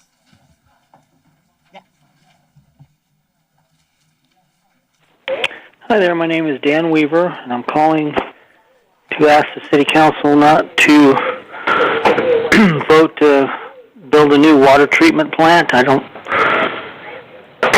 think we really need it. We have enough high-density housing, and as it is, I don't know that we can support that. And that's all I have. Thank you. My name is Elaine Brott. I've lived in the city of Westminster for over 30 years. I'm asking the Westminster City Council not to vote to build a new water treatment plant. The city residents cannot afford any more additional costs for our water. Our water costs are already out of control, some of the most expensive in the state, and I have no desire to pay even more. Thank you. This is Mike Ellermeyer. I just wanted to let the new Westminster City Council know that I'm grossly disappointed that I voted for you guys because you basically lied to us about getting us cheaper water. And all of you that I talked to, including the mayor, said that this new water treatment plant was unnecessary, and now you're trying to get it through. Woody, how do you expect us to support this with higher water costs? That was your whole campaign, was lower water costs, and that you just lied to us. I'm going to find a way to move out of Westminster because you're a bunch of liars and cheaters. And you're just spending money like, I don't know, it's disgusting how much money you're spending on stuff that we don't need in Westminster. Bye. Hi, my name is Pamela Ogden. I am a resident of Westminster. I live on Independence Drive. I wanted to comment related to the vote that's going to be occurring related to the water treatment processing plant facility. I am absolutely against it. It is wasteful. Our rates are ridiculous, and the burden of all of it is just sky high. So I'm asking you to vote against it. Again, this is Pam Ogden. Thank you so much. Hi, my name is Gina Reed. Legal name is Regina Reed. We live at 11393 Newland Street, Westminster. And I am very concerned. I am calling to say, please don't build a new water plant. I think the debt that's going to put the city under and the cost of water is going to be very high and a difficult strain on the residents of Westminster. Thank you for all you're doing, and I'm just asking that you please vote no on building a new water treatment facility, as I think that that is going to make water very expensive, and we're already paying a lot for everything else right now, and it's a very hard time on families. Thank you. My number is 303-587-0995. Thank you so much. Bye-bye. Yes, my name is Nicholas Manley, and I've been a resident for 30-some years, and I really do object highly to the new treatment plant and the new water policies of Westminster and how they are leaving the citizens behind in a dilemma of financial despair. Thank you. This is Michael Capasso, and I'm a Westminster resident, and I do not think we should be building a new water treatment plant. Our water rates are too high now, and we don't need to be taking on more debt. Thank you.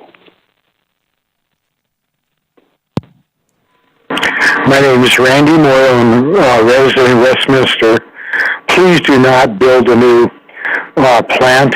We already pay more than Boulder, Fort Collins, Denver, Pueblo, and many other cities in Colorado. And we've been overpaying for our water as it is. Please do not build a new plant. Thank you. Hi, my name is Donna Moyle, and I want you to vote no on building a new water filtration plant costing over $100 million. We do not need to invest that much money into a new water treatment plant. We're already the most expensive city in the state. Thank you. My callback is 303-425-5540. Thank you. My name is Rebecca Ainsworth Sheffley, and I am against the contribution of getting a new water source. Our water bill is high enough. We don't have the money to waste on trying to build something for this amount of money. If anything, you should reduce the bill instead of invest that money to reduce the bill in our city. It's ridiculous, and it still is today. So to invest money into building another water source, I am totally against it, and I do not support it because we pay our water bills high enough. Again, if you want to invest that money, reduce the residents' bills. Thank you. Mary Wilbert, vote no on building a new water plant. Hi, my name is Karen Hesselgrave, and I just want to make a comment on the $200 million price tag for the new water treatment plan. And I just feel this is not the time for spending $200 million on a new treatment plant facility when the U.S. dollar is in jeopardy. What makes more sense is to update on Semper Water Facility. So I am saying I'm against this $200 million project at this time with the way the economy and everything is, and eventually it'll trickle down to it's more money out of our pockets. Thank you. Yes, my name is Elmer Bonnick. I am a Westminster resident, and I do not believe that we need to improve our water anymore. We have some of the best quality water in the United States. Therefore, I do not think we need to spend $200 million to get a water treatment plant. Thank you. Goodbye. My name is Phyllis Crottonmaker, and I am calling because I'm concerned about a really expensive water plant that you guys are looking at building. We've lived in Westminster for 30 years, and the water rates lately have been so very high to the point where it's causing issues. And I don't think we have the money to give you to cover something like this. There's got to be a less expensive way to fit within the budget to handle what we need instead of spending whatever $1 million on something that us taxpayers are going to have to pay for when we're already paying more for water than anybody else in the surrounding area. So I respectfully ask that you guys go back to the books, look at the numbers, look at other cheaper options, and come up with something that's not going to burden the taxpayers any more than we already are, especially with the inflation and the economy the way it is. We need help. We don't need to be saddled with boondoggle pet projects right now. It's just not good timing, okay? So thank you for your time. Have a good evening. Bye. Yes, my name is Terry Van Buren. I'm a Westminster resident, and I was calling to voice my opposition to the new water treatment plant. Just wanted that to go on file. Thank you. James G. Zisimos. I'm dead against building the new water treatment plant. Just let you know, I'm dead against it. So thank you. Have a good day. Hi, my name is Daniel Powell. I'm calling to ask that you guys please reconsider the water treatment plant that you're planning to build. The water rates in our city are astronomical, and if you guys do this, there's absolutely no way that the water rates are ever going to go down, and it's not fair to the people who live there that the water rates are so high and they keep going up. So, calling to please reconsider and to please just lower the water rates. They're incredibly high compared with the people who also live in surrounding cities, and not for the people who live there. Thank you.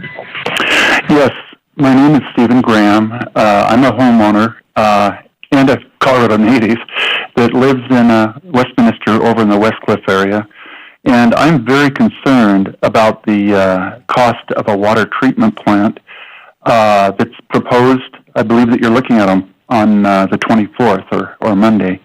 My biggest concern is water rates. Already the water is so expensive, and I don't understand how we can spend nearly $200 million to build a new plant without greatly raising the rates.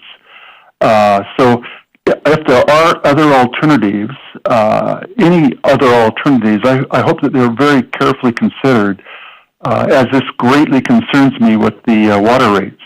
We have been hit with so many rate increases, it's just getting unaffordable. Even if you lived in your home for nearly 30 years like we have, it's just extremely expensive. Please reconsider your water rates in the water treatment plant and look for alternatives. If you need my number is 303-246-4566 if you have any questions. Thanks. Bye. Denny Dennison. Just wanted to voice my disapproval of any plans to build another water processing plant that we don't need at all. And of course, then our water is going to even go up higher, as high as it is. Thank you very much.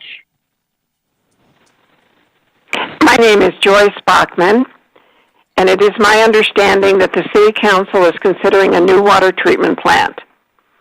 I have a few questions that I think need to be answered, determining whether a new treatment plant is necessary or if the existing plant can be upgraded. First one is, has the city obtained recent, and I mean within the last year, bids on either building a new plant or revamping the old plant? Number two, I feel that the city should require at least 3 bids from different companies when large projects such as this are at stake. If this is not a requirement, why not? 3, I think that the results of the bidding should be made public. If this is not possible, please explain why. If you're unable to get more than 1 bid, then the RFP should be rewritten. Thank you for your consideration. Eric Hartman. Yes, I'm calling in regards to your council meeting on April the 24th regarding your looking into purchasing a $196 million water treatment plant. Please don't do this.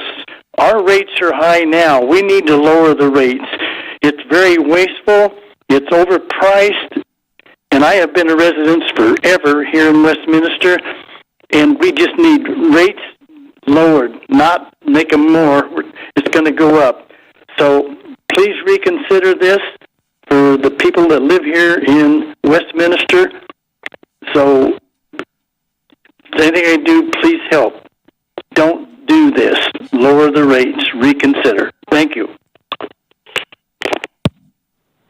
Hi, this is Lisa Brill. I'm a Westminster resident, and I understand that you're about to pass an exorbitantly high bill for a new water treatment plant, and I'm definitely against this. My understanding is it will cost $600 million after Phase 3 is done, and that we only have 118,000 people in Westminster right now. That just seems like a crazy amount of money. I can't imagine you can't find anybody to do this for cheaper. So I just wanted to put in my input. Thank you very much. Yes, my name is David Brown, and I'm writing to request that you please don't spend $196 million on a water treatment plant. I think the money could be much better spent, a lot less money, by having it just upgrade the plant we currently have. That's all I've got to say. Thank you very much.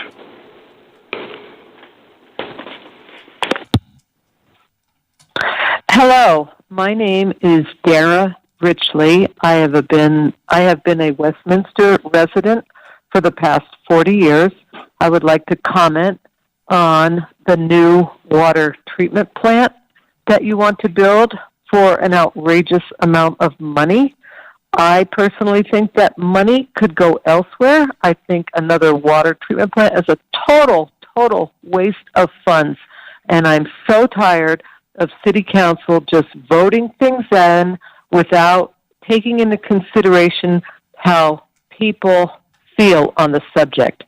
Specifically, water rates in the past, when you guys raised our rates higher than anybody else in Colorado, I just think the money you people spend is wasteful beyond. So hear me clear. I am not in favor of a new water treatment plant.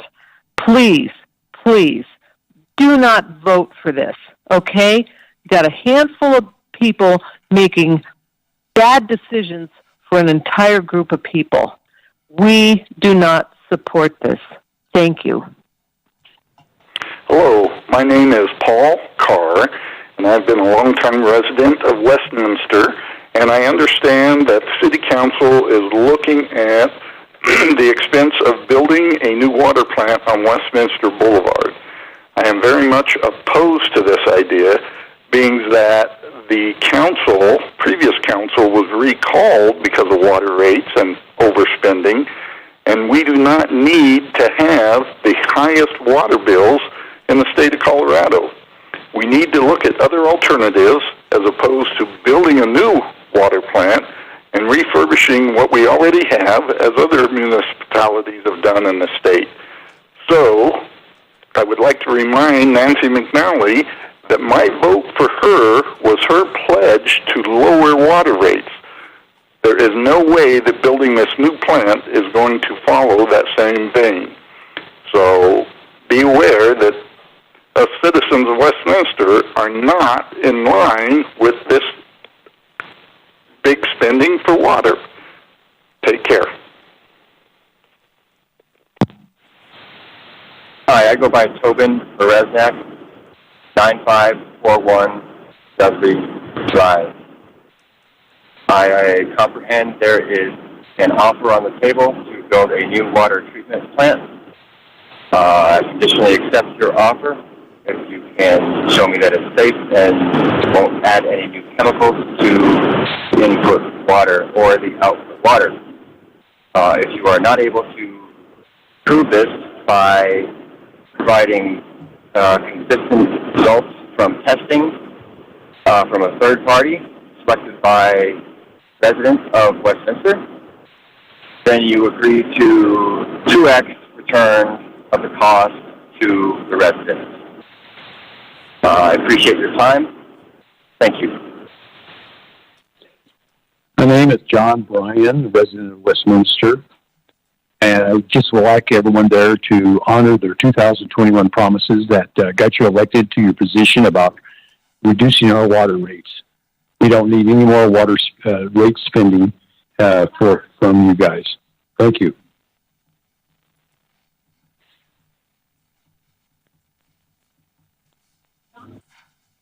Hello. Please vote no on the water facility. There's a lot of people struggling with their bills that can barely make ends meet. I know they have some help for them, but most of these people are middle class that are having trouble. Please just vote no.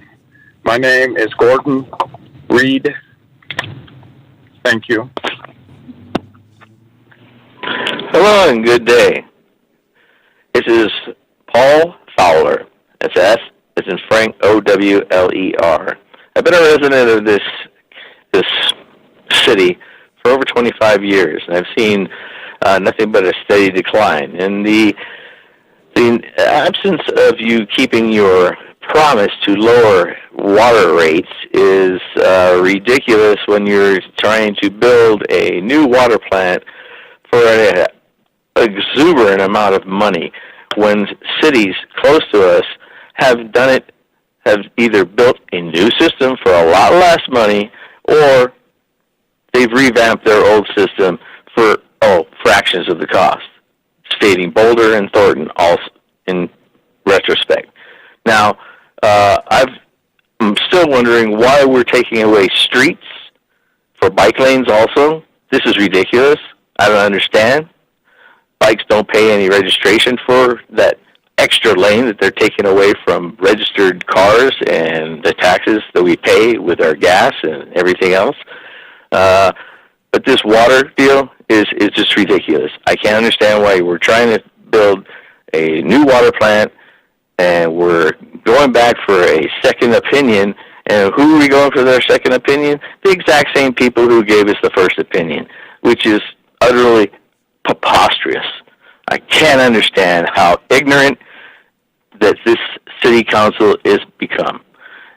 You need to reevaluate your thoughts on this, and please do not spend a ridiculous amount of money on something that is not needed for that price. We need to lower our water bills. Lower our water bills, please. This is not a sane, this is just a mistake. I am just beside myself to find out this is going to just get washed right on through because we don't have enough people in our city that are going to speak up about this.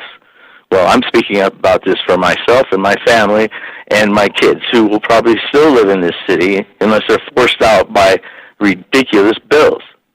I would like to have a nice yard, and I would not have to pay over $5,000 every winter or summer to make it look that way. Yeah, I'm being forced to what Zurich say. I'd like to make sure that you hear my words. Do not build a brand new water treatment plant when it is not needed. Please, just revamp it like Boulder did for $30 million, or build one that is at least respectfully priced. Thank you. Have a good evening. Goodbye. Hi, this is Charlotte Lynott, Lynott. I would like to ask that the council not go ahead with the new water treatment plant. I think it makes more sense to repair the old one. Also, I think city staff full-time employees should be reduced to reflect those of our neighboring cities. Our population has not grown as quickly as employees have. I'm always in favor of saving money, and I like that water rates have gone down, but other areas need to be addressed too. Thank you. Hi, my name is Anna Engel. I would like to put my voice in opposition of the new water treatment facility. It sounds like it would be excessive spending. Thank you. Bye. My name is Arthur St. John. I'm expressing concerns about the cost of the proposed water treatment plant. If the plant has been justified because of life cycle of existing plants and we need to replace it, then it's an expenditure we should look at, but maybe should be making. If we haven't done a good analysis with the impacts of Bidenomics on inflation, inflated construction costs for materials, labor, overheads such as fuel for the contractors, it may be wise to defer this project and consider it in the future as costs go down a little bit. I know we did elect a new council to help us reduce water rates, and I don't see how this is going to help us reduce water rates. It seems like we're just following the other communities in this area over the hill of tax and spend. Thank you. Yeah, hi, this is Mike West, Sandy West. We live at 9579 West 89th Place in Westminster. Calling in regard to the proposed new water treatment plant. I guess it's projected to cost $196 million. I guess since we already pay fairly high water rates, I'm not sure a new water treatment plant is really in the offing, because all it's going to do is raise the cost of water and our city's debt. So I'm against doing that. If there are repairs that need to be made, great, go ahead and do those. But let's not build a new water treatment plant while our water rates are already very high. If you need to reach me, my number is 720-252-9700. Thank you.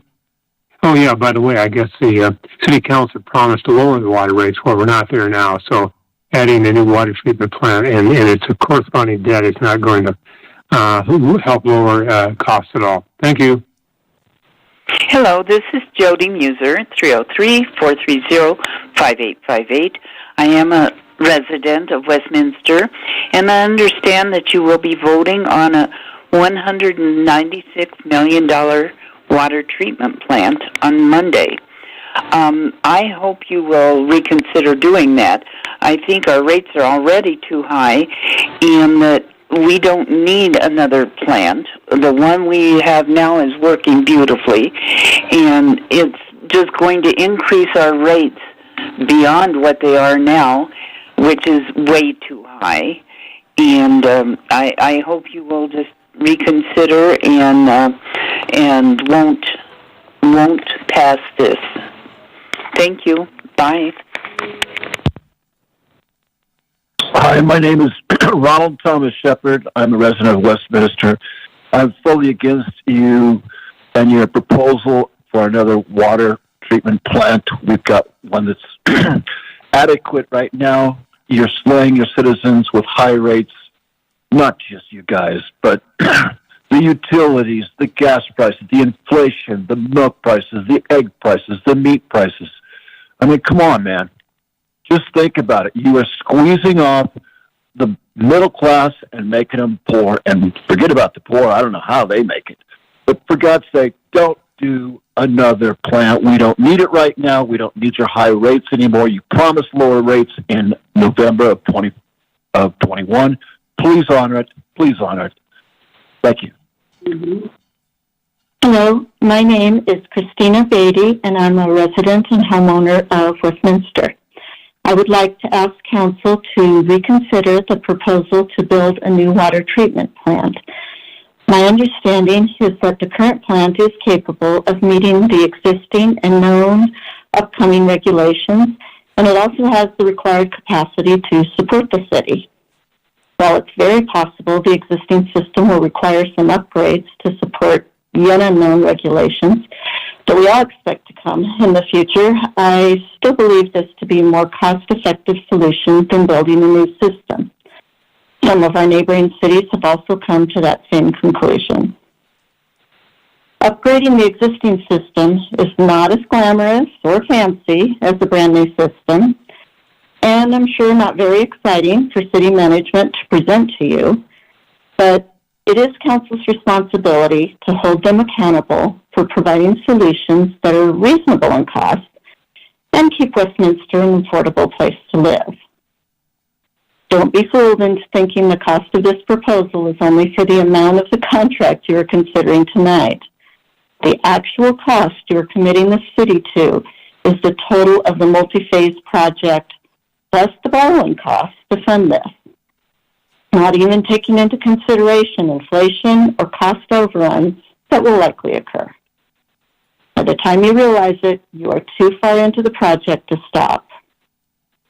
The total cost of a new system would increase the water bills on the average customer to an amount that far exceeds those of our neighboring cities and make it difficult for some residents, especially those on a fixed income, to pay their bills. While I'm sure city management has already presented these figures to you, consider that there are approximately 42,000 to 43,000 households in Westminster.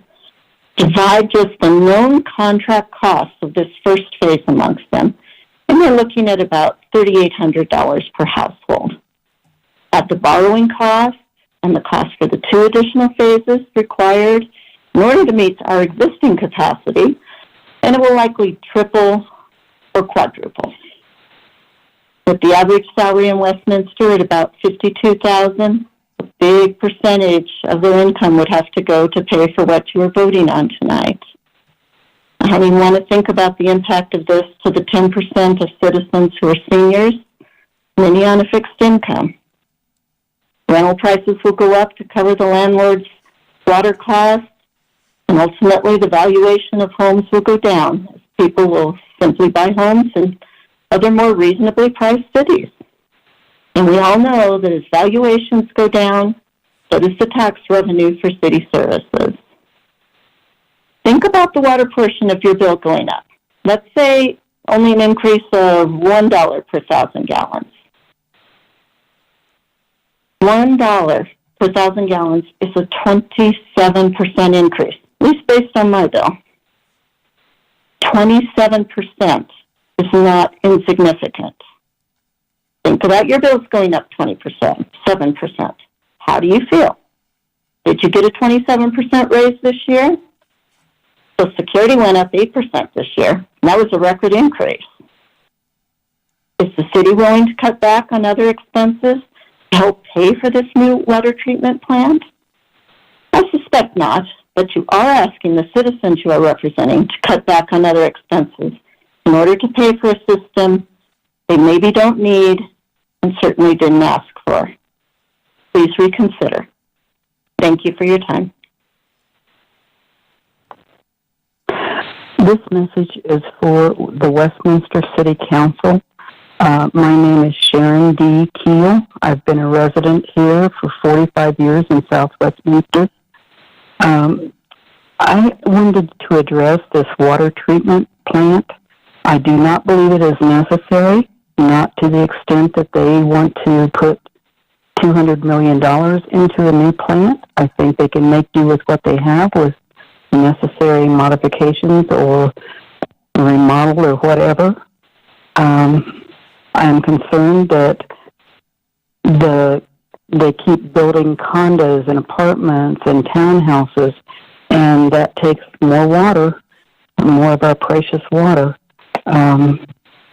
My water bill has already climbed to $75 this month, and I haven't even watered anything outside. I can't grow grass anymore. I am an avid gardener, but my flowers are dying, my roses are dying. It's really sad. We recycle water from our shower. I keep a bucket in the shower, and I put it on yard stuff. So when I do water, it's recycled water from the shower or the kitchen. We don't even flush the toilet every time. We don't leave water running unless absolutely necessary. We don't have any leaks. We've been in our house for 45 years and have watched a once beautiful, good city become a place where we don't even want to live anymore. People are becoming so disgruntled that they want to look into moving out of the city or out of the state. And I feel the same way after living here for 45 years. The water warriors worked so hard to get the water rates under control, and apparently it was all for nothing because they don't listen to the residents. Why? Why don't they listen to the residents? We're not stupid. We know what we want, and nobody listens to us. No matter who we elect, they don't listen to us, except for a few of them. So that is my message to the city. You need to seriously consider what is going on with the city and think about what the residents want. Thank you. Hi, this is Sandra S. Pospisil, and I would like to ask, number one, why hasn't the city staff reached out to the engineering company that has successfully re-engineered the Boulder water treatment plant for a cost estimate? It's my understanding that they redid their plant for $30 million, and even if ours is 4 times that amount, it is still cheaper than this Westminster Boulevard project. Number 2, how can we approve this plan without the total cost? I understand that it will be $196 million before interest. When will you have the final figures? We are only a city of 118,000 people. I don't understand how we will pay for this. And I look forward to getting the final figures from the city. Thank you so much, and have a wonderful day. Thank you for fighting the fight for all of Westminster. Bye-bye. Hi, this is Robert Pospisil. I'm under the understanding that City Council is voting tonight on the building of a new water treatment plant for Westminster. I'm also under the impression that you will be borrowing the money to build this plant. And I would like to ask you to please consider the state of our nation and our economy before going down that path. Our federal government has overburdened us with a huge national debt, one that we will never repay. And as you know, it has ignited the fires of inflation and driving up the cost of everything. To fight that, high interest rates are next, and they're going to continue to grow. This is not the time for our city to be borrowing a huge amount of money and starting a huge building project. I would ask you to please reconsider, to think about the state of our nation, the state of our economy, the fact that we are standing at the door of the next Great Recession. Please find a way to provide the critical services to our city residents as fiscally responsible as you possibly can. It's important that we have safe drinking water, and it's important that we are able to afford that. Please vote no to the building of this new plant and the borrowing of a huge amount of money. I would ask you just to please be responsible and provide for the citizens of our city as best that we can. Thank you. Hello, this is Christine Ireland at 13816 Lexington Place. You all probably know me. I've worked countless hours trying to do what is best for the city of Westminster residents with the water recall and when I ran for office and visiting water treatment plants. I thank city council members who are on city council for the countless hours of thankless hours that you spend for the city. But I have walked many neighborhoods. I have talked to many residents. And I've lived here for 40 years, and I don't like what we are becoming. Unaffordable, thinking residents are endless money pits to developers' pockets. This water treatment plant you have proposed, I believe, is the last straw. Instead of making do with what we have and making the best we can do with it right now in these economic trying times, thousands of people will be losing their jobs, and 63% of Americans are already living paycheck to paycheck. I encourage you to relook at Semper and get those that looked at Boulder's plant to come and look at Semper and see if we can't do a more rational updating of Semper instead of taking on more debt in such trying economic times. I think we're on a financial cliff, and I don't think this is a good idea. And I have tried to make sense out of it, but I know that there are a lot of residents that are just giving up and are going to move. And if this is the kind of city that you want, this is the kind of city you're going to get. Thank you for your time. Bye. Hello, this is Dorothy Lane Jones, and I really am sick of the council voting to spend money that does not seem to be appropriate, and I really am against this new water treatment plant and want to hope that you will consider the voice of the people. We vote no, do not do this new water treatment plant. Thank you. Yes, my name is Kenneth Vigil. I'm a resident of Westminster, and I request you do not go against your promise about keeping water rates down. Please do not try to start another treatment plant, because I know you're going to subsidize our tax money and increase it to pay for something we'll probably never see or be able to use. And I would request to not start another treatment plant. Thank you. Goodbye. Hi, this is Scott Ireland.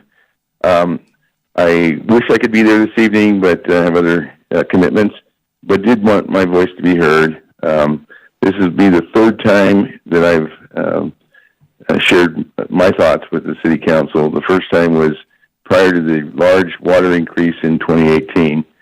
At that time, I tried to provide a voice of warning of what was to come, and certainly it did come. We ended up with probably just about the highest water rates in all of the Front Range, and subsequent to that, there ended up being quite an uprising from the citizens of Westminster that resulted in nearly wholesale changes within our City Council and at top leadership within the city staff.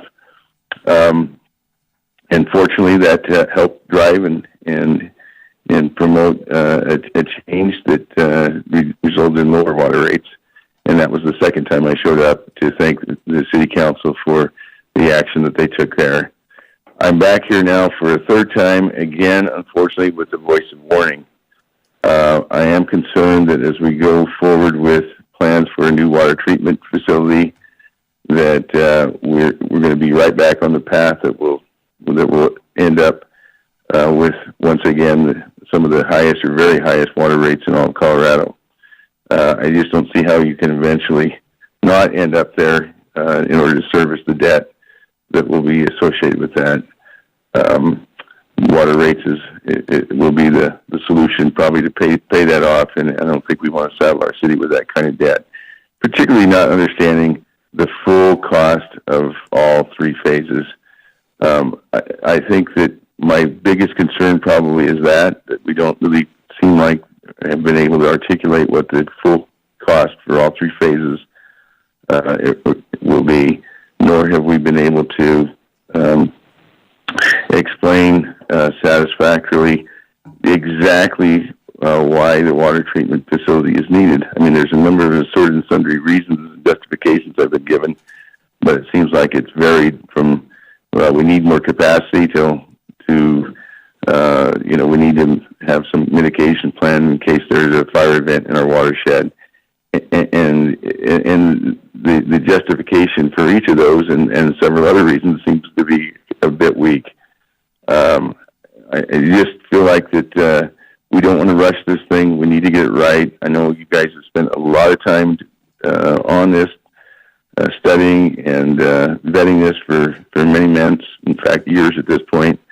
But let's make sure that we include the citizens, not just the consultants and others that have a vested interest in constructing a new plant. Let's make sure that we don't saddle our citizens with debt that will be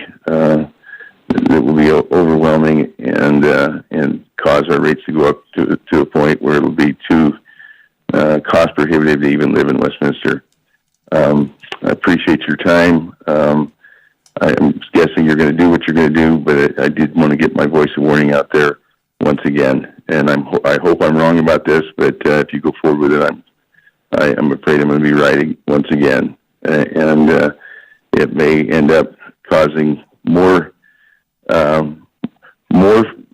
of a revolt against citizens or of citizens against our city leadership down the road if this goes through as currently planned. Thank you.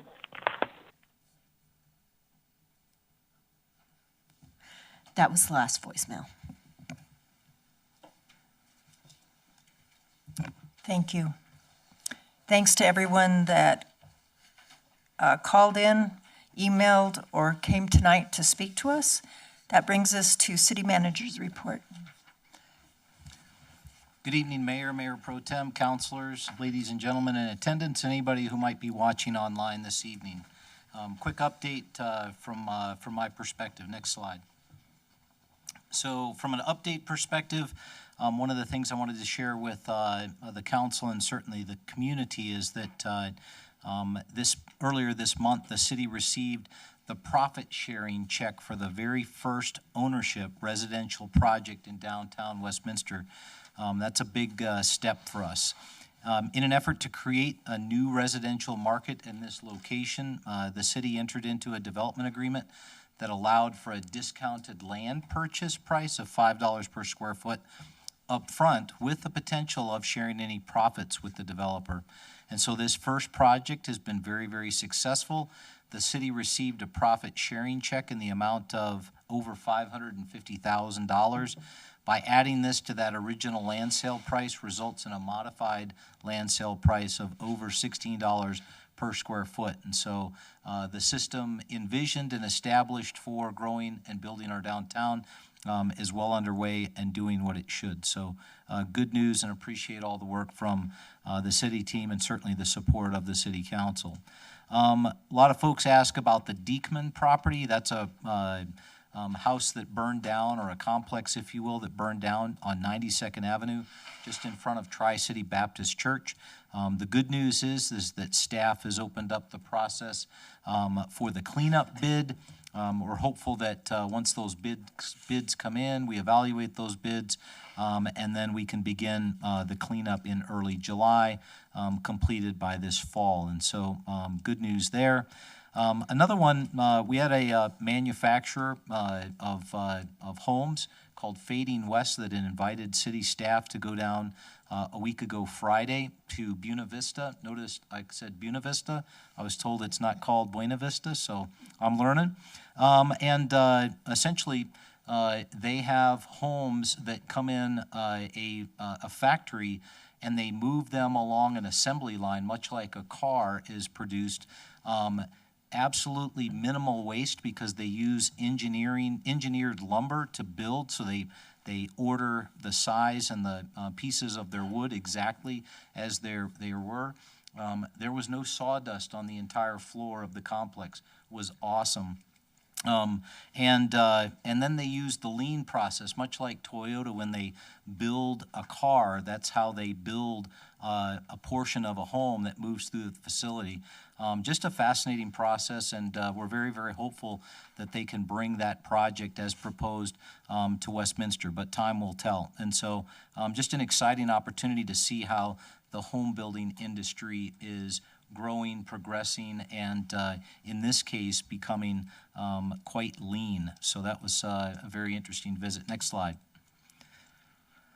Westy winds, great global cleanup. Even with the snow on Saturday, the city still hosted the great global cleanup. 1,230 volunteers in 198 different groups signed up to participate. Those who might have been, stymied by the snow that morning, followed up later that afternoon or the next day.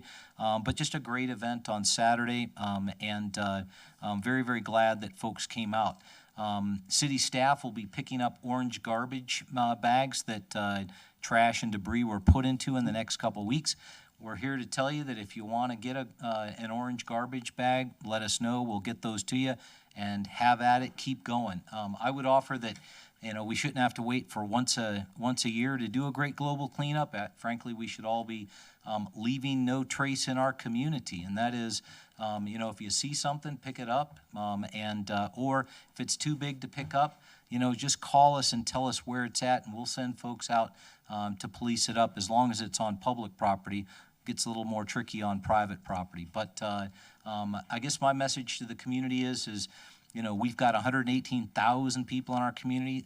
That's a whole lot of eyes looking at this community. And so if you see something, fix it. And if you can't fix it, please let the city know. We want to get out there and keep our city looking sharp. So thank you very much to all who participated in the great global cleanup. Environmentally friendly grocery bags have been distributed. So our sustainability office and our Parks, Rec, and Library staff distributed 1,000 reusable bags to residents and confirmed that there'll be additional distribution here in the future. And that certainly makes it very, very convenient when you go to the store and you forget your disposable bags, and then you got to pay for the plastic ones. So we've got lots of them, and we'll make sure we continue to distribute those in the community.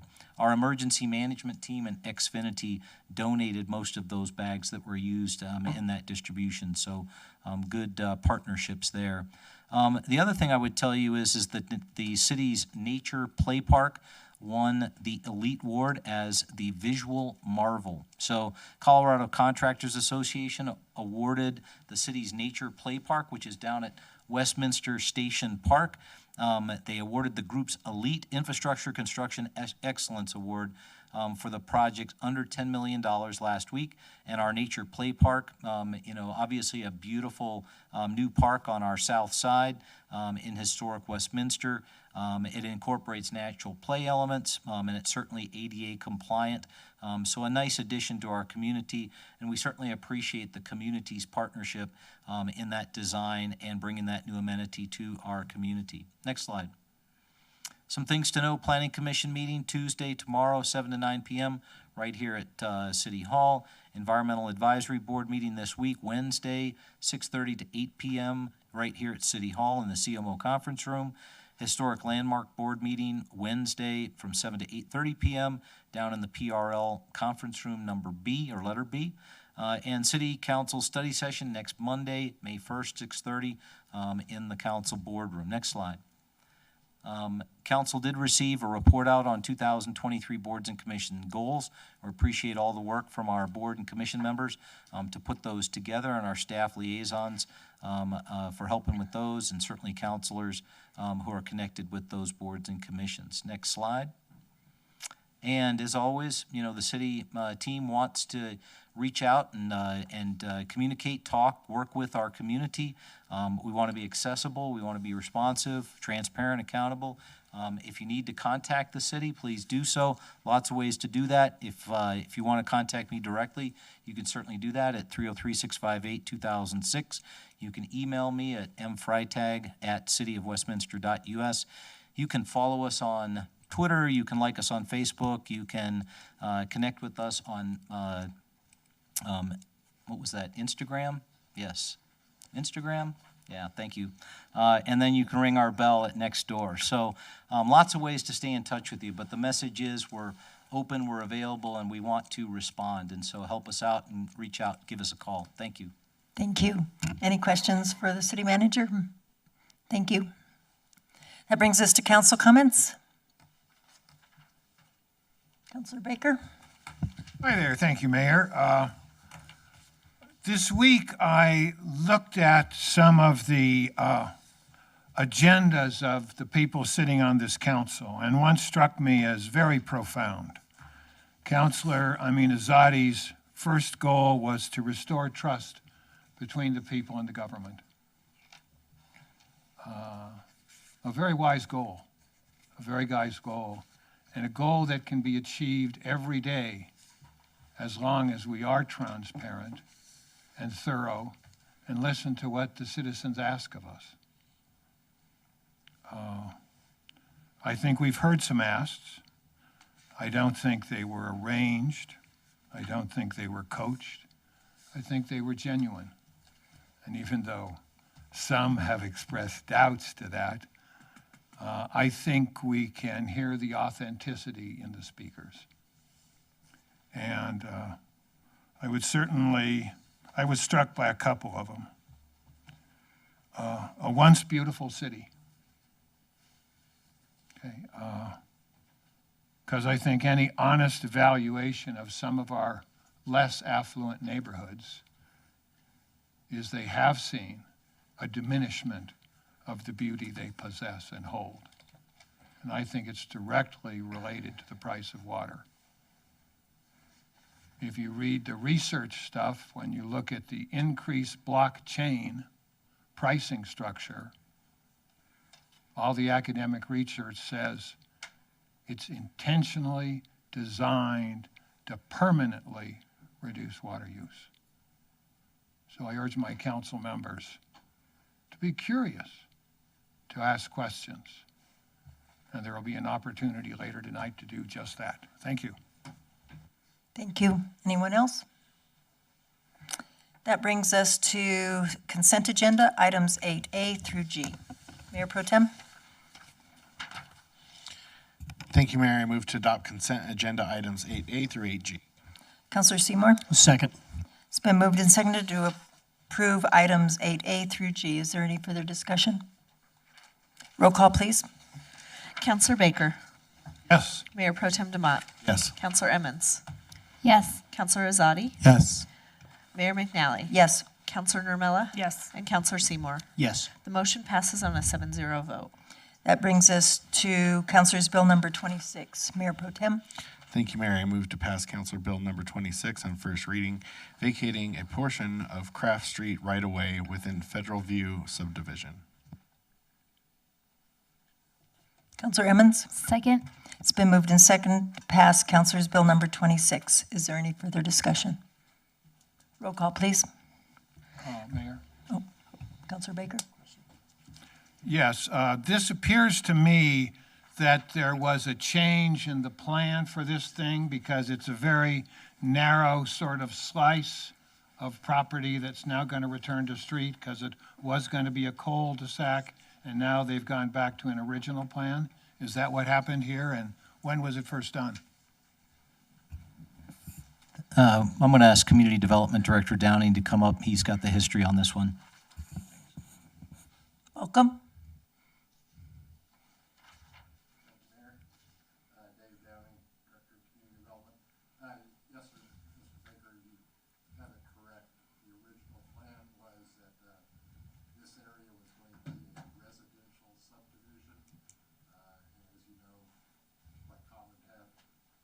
Cul-de-sacs in residential subdivision, and the plans were changed some times ago, and it was more of a commercial area. Keep in mind this plat was from the 1960s or 1970s, so this has been this way for quite some time. Certainly. Any other questions? Roll call, please. Mayor Pro Tem Demott. Yes. Councilor Emmons. Yes. Councilor Azadi. Yes. Mayor McNally. Yes. Councilor Nermella. Yes. Councilor Seymour. Yes. And Councilor Baker. Yes. The motion passes on a 7-0 vote. With permission of council, I'd like to move item C next. So our Lao Hmong community that has been here patiently tonight for this resolution can have this resolution and we get on with our meeting. But I would like to move to adopt resolution number 14, authorizing the city manager to execute an agreement with the National Lao Hmong Memorial Foundation for the design, construction, and maintenance of the National Lao Hmong Memorial at Westminster City Park. Mayor Pro Tem? Second. It's been moved and seconded to adopt resolution 14. Is there any further discussion? Roll call, please. Councilor Baker. Has this had the reverted clause put into it? Thank you. Short answer, yes, via email. That was the notification. Councilor Izadi? Thank you, Mayor. I just wanted to thank the Hmong folks for coming down here tonight. We really appreciate you. We appreciate the time you spent on this. A memorial like this really does help to foster unity amongst all our residents. It helps to ensure that all cultural backgrounds are seen and heard and appreciated. So thank you for the efforts that you put into this. Mayor Pro Tem? Thank you, Mayor. I'm just going to pile on real quick and reiterate what I shared last week when you came to our study session. I'm honored to have both your people in our community, but also to have this memorial for your people in your efforts to protect our military and advance the cause of freedom. So I think that it's very deserved, and I'm very much honored that it's going to be here in Westminster. I'm glad we didn't give up. Neither side. We kept working even though it's been a little bit of time. So with that, roll call, please. Counselor Emmons. 100% yes. Counselor Azadi. Yes. Mayor McNally. Yes. Counselor Nermella. Yes. Counselor Seymour. Yes. Counselor Baker. Yes. Mayor Pro Tem DeMont. Yes. The motion passes on a 7-0 vote. Congratulations and thanks for being here tonight.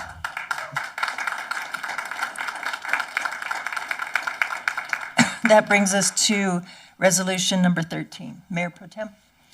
Thank you, Mayor. I move to adopt resolution number 13, approving option 4 of Semper Water Treatment Facility Evaluation Project to rehabilitate portions of the Semper Water Treatment Facility and construct a replacement water treatment facility on the city-owned Westminster Boulevard site. Councilor Seymour. Second. It's been moved and seconded to approve resolution 13. Is there any further discussion? Councilor Baker. Are we going to have a presentation on this by the city? Not that I know of. No presentation scheduled, no. Okay. I sent in a list of 8 questions. Can we address those now? Certainly. Okay. Public Works and Utilities Director Borgers is prepared to respond. Thank you. Welcome. Mayor, Mayor Pro Tem, and Council, thank you so much for the questions. Were you wanting us to go through each question and answer them, or we can do it that way, or you can ask them, either way? No, I mean, you can go through each question and ask them. The first question has to do with, because we've been chasing this for a couple months, has to do with what we asked at the study session a week ago. What was the hard end to Semper? Absolutely. Okay, and as I read the explanation given back, really concrete, really degradation, inability to send water off of, well, the filters to a waste stream, multiple single point failures, and limited ability to treat challenging water conditions compound the risk of continuing to push Semper as the whole plant that is capable of really producing summer demands. It occurred to me, isn't this the condition of Semper 10 years ago and 20 years ago? And won't it be the condition of Semper 10 years in the future? So we've got some answers for these questions. I'm going to actually turn it over to Stephanie Bleicher, who is our project manager on this project, to walk through those questions. We also have our engineering firm here. And there may be some questions. I know there's some questions about Thornton's water treatment plant and Patasso's one of Boulder's water treatment plants, and they're here in order to answer questions on that. So I think it's probably best if I turn it over to Stephanie Bleicher, if that is good. Welcome. Stephanie Bleicher, Public Works and Utilities, Capital Project Administrator. Mayor, Mayor Pro Tem, members of council.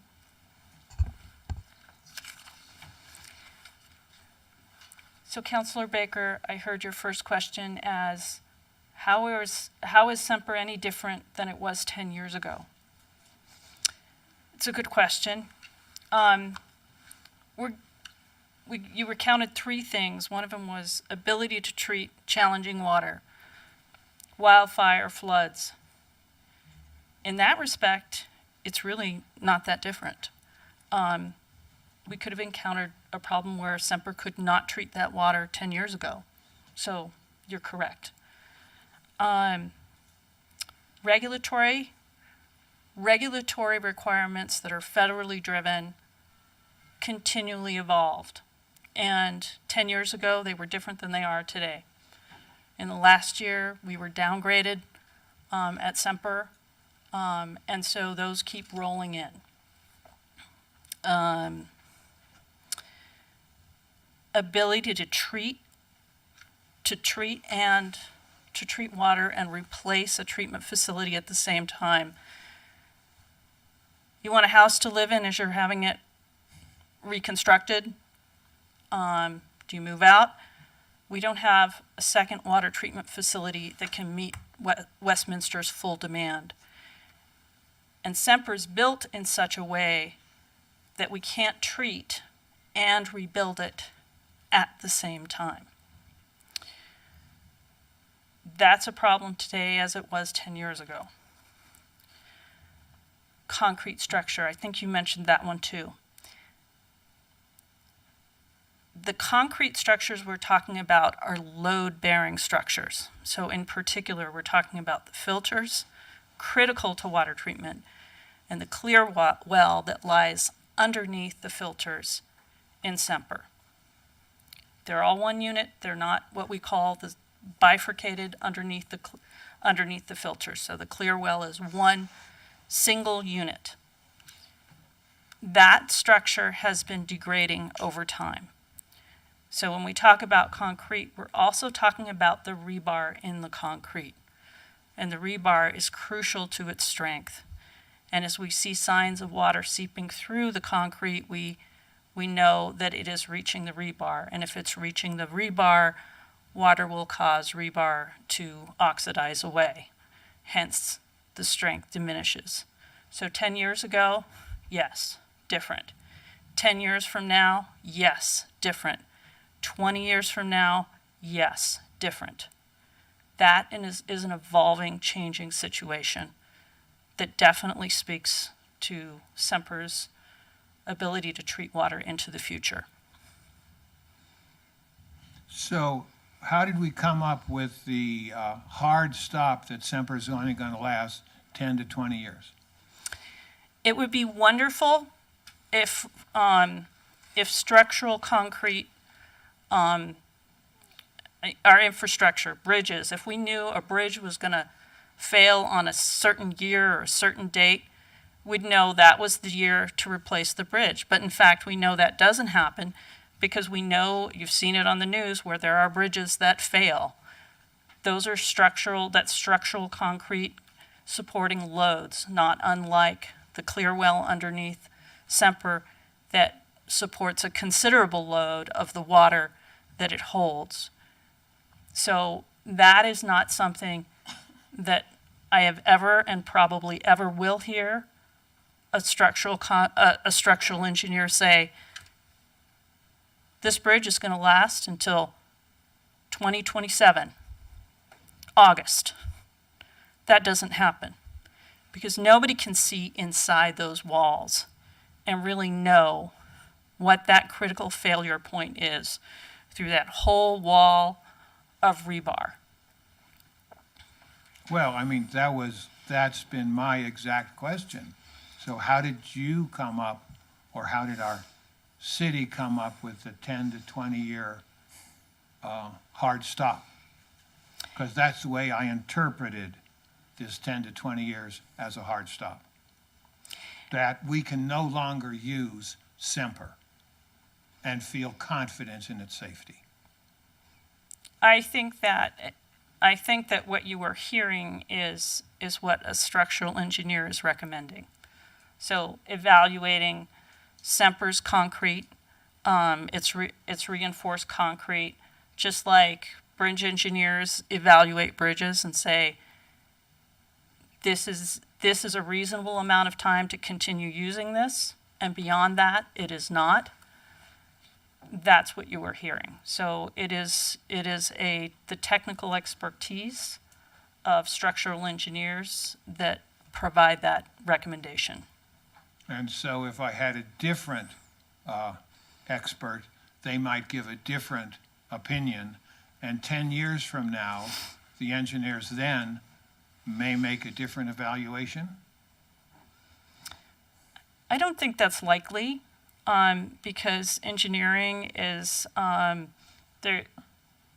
those recommendations are based on the principles of engineering and specific guidance for loads specific to that concrete, the load to a particular bridge, the load to a particular retaining wall, the load to a particular wet well or clear well. Those are very specific. So no, those are based on calculations and norms within the profession. They are not a subjective evaluation. People get licensed for specifically structural engineering PEs, and that's what you're hearing. So to give you maybe some context for that, Semper's not the only structure we've heard that on. We've heard that on other structures as well, with similar problems. And is there a way around it? Like I know we did get downgraded because we had a gravity sedimentation front end on Semper, and now we're downgraded to a direct filtration, even though we're still doing the sedimentation. But we have a fix to that by putting on a different front end, which would be the rapid mix, coagulation, mechanical stirring, flocculation, and either a plate sedimentation thing or a tube sedimentation thing. So we have a fix to the front end. Is there a fix to the clear well structural integrity, like we just built a big tank on top of the ground?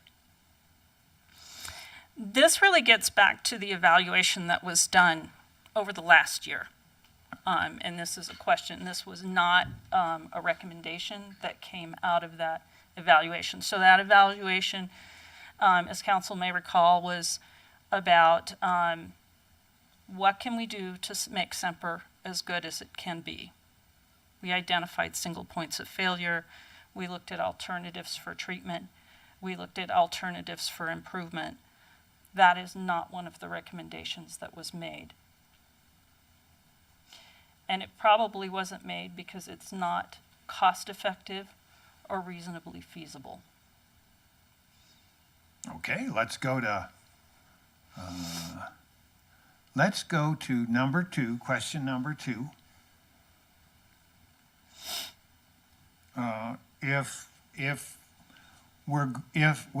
just read the question.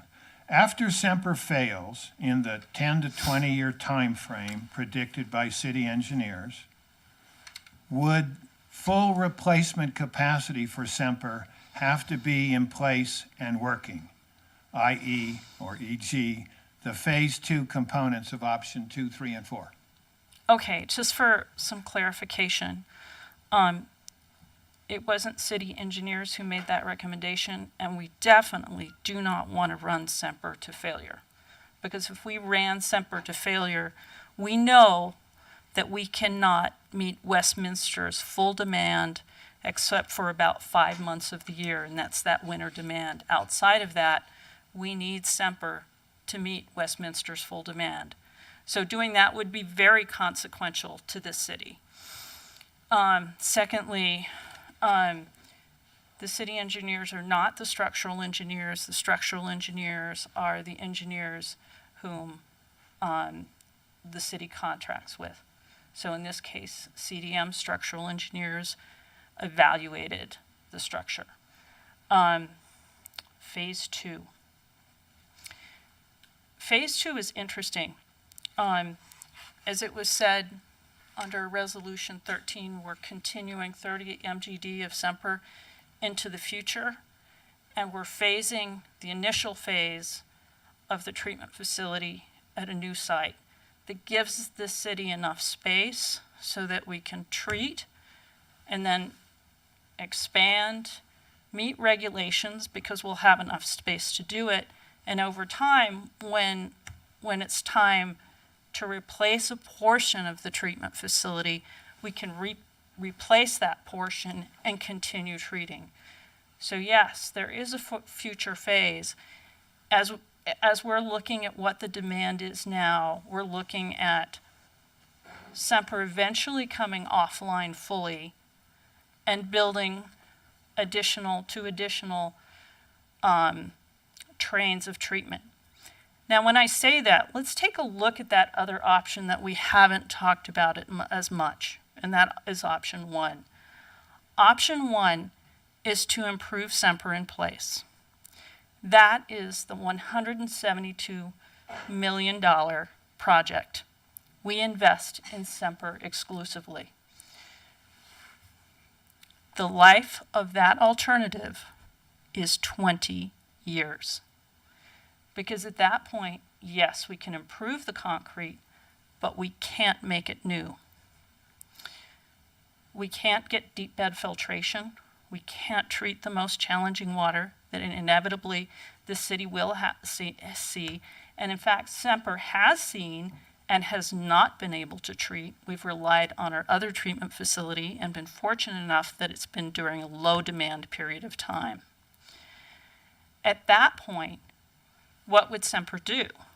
Well, you couldn't replace Semper where it is because you can't build right on top of that treatment facility. So that puts us back where we are right now, 20 years from now.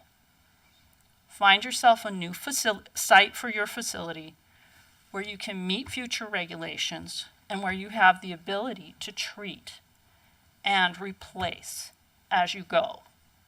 So at that 20th year, option one becomes extremely expensive because you've invested $172 million. You don't have the land. You don't have phase one in place. You're starting all over. I guess I didn't make myself clear. I'm not talking about option one. I'm talking about options 2 and 3 and 4. Yes. And let's just say we're going to turn Semper off at 20 years because of our structural fears for it. Okay, there's no way to fix those, and you don't think we can build another tank. So we're turning Semper off in 20 years. It's like a bridge. We have a bridge and we look at the concrete and we look at the cracks and we worry about the rebar, and there comes a time where we make a judgment call and we close that bridge. Okay? You're right. So we're doing the same thing with Semper, and we can put a time frame of 15 years on it or 20 years on it. I don't mind, but I'm saying when we get to that end point, don't we have to have the additional 2 trains built and working? We would be adding those trains at that time. Would it have to be exactly, it could be at 15 years, it could be 17 years, it could be at 20 years, it could be at 22 years. I don't know exactly what years, but that is the point in time where additional trains, where you would have a place to build those additional trains. So whether it's option 2, option 3, or option 4, you're building additional trains. And we have to have those in place before we can shut Semper down completely. We would have to have at least one in place before we could shut Semper down completely. Okay. So how much does the phase 2 or phase 2 and phase 3, I don't really care what language you use, to have these 2 additional 15 million gallon a day water trains, how much will they cost? How much will they add on? And let's just, for our discussion, let's just choose a time. We say we're going to turn Semper off at 17 years, so we obviously have to build phase 2 or phase 2 and phase 3 starting sometime before that, say in year 13. Okay, so by year 17, when we turn off Semper, we'll have the full capacity. How much are these additional components going to cost?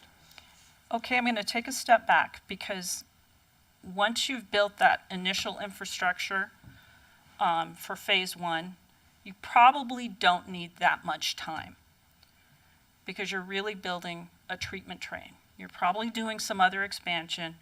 You might be adding a pump to a pump station where it has a placeholder for that pump anyway, but you're not starting at square one. Most of your infrastructure that you need for that treatment plant is built with phase 1. What are you building? And of course, in options 2 and 3, we're just going to be reusing the current raw water pipeline and the current dry well and high service pump stations completely. It's only in option 4 that I guess we'll be abandoning that infrastructure. Well, let's talk about some of the finer points because I think that's a great question between options 2, options 3, and options 4, because they sound very similar. As you pointed out, there are additional water lines for option 4, but let's look at what's different for options 2 and 3 that are kind of adders. Options 2 and 3 have mechanical dewatering. Option 4 has enough space that it doesn't need as much of that. It uses settling ponds. Far more cost effective. Options 2 and options 3 add a second pipe underneath the railroad track between Semper and the high service pump station. Now, why is that? That's because that's one of the single points of failure. If that pipe fails, we don't get to choose where the single point of failure happens when it happens. If that happens, we can't send water out into the system.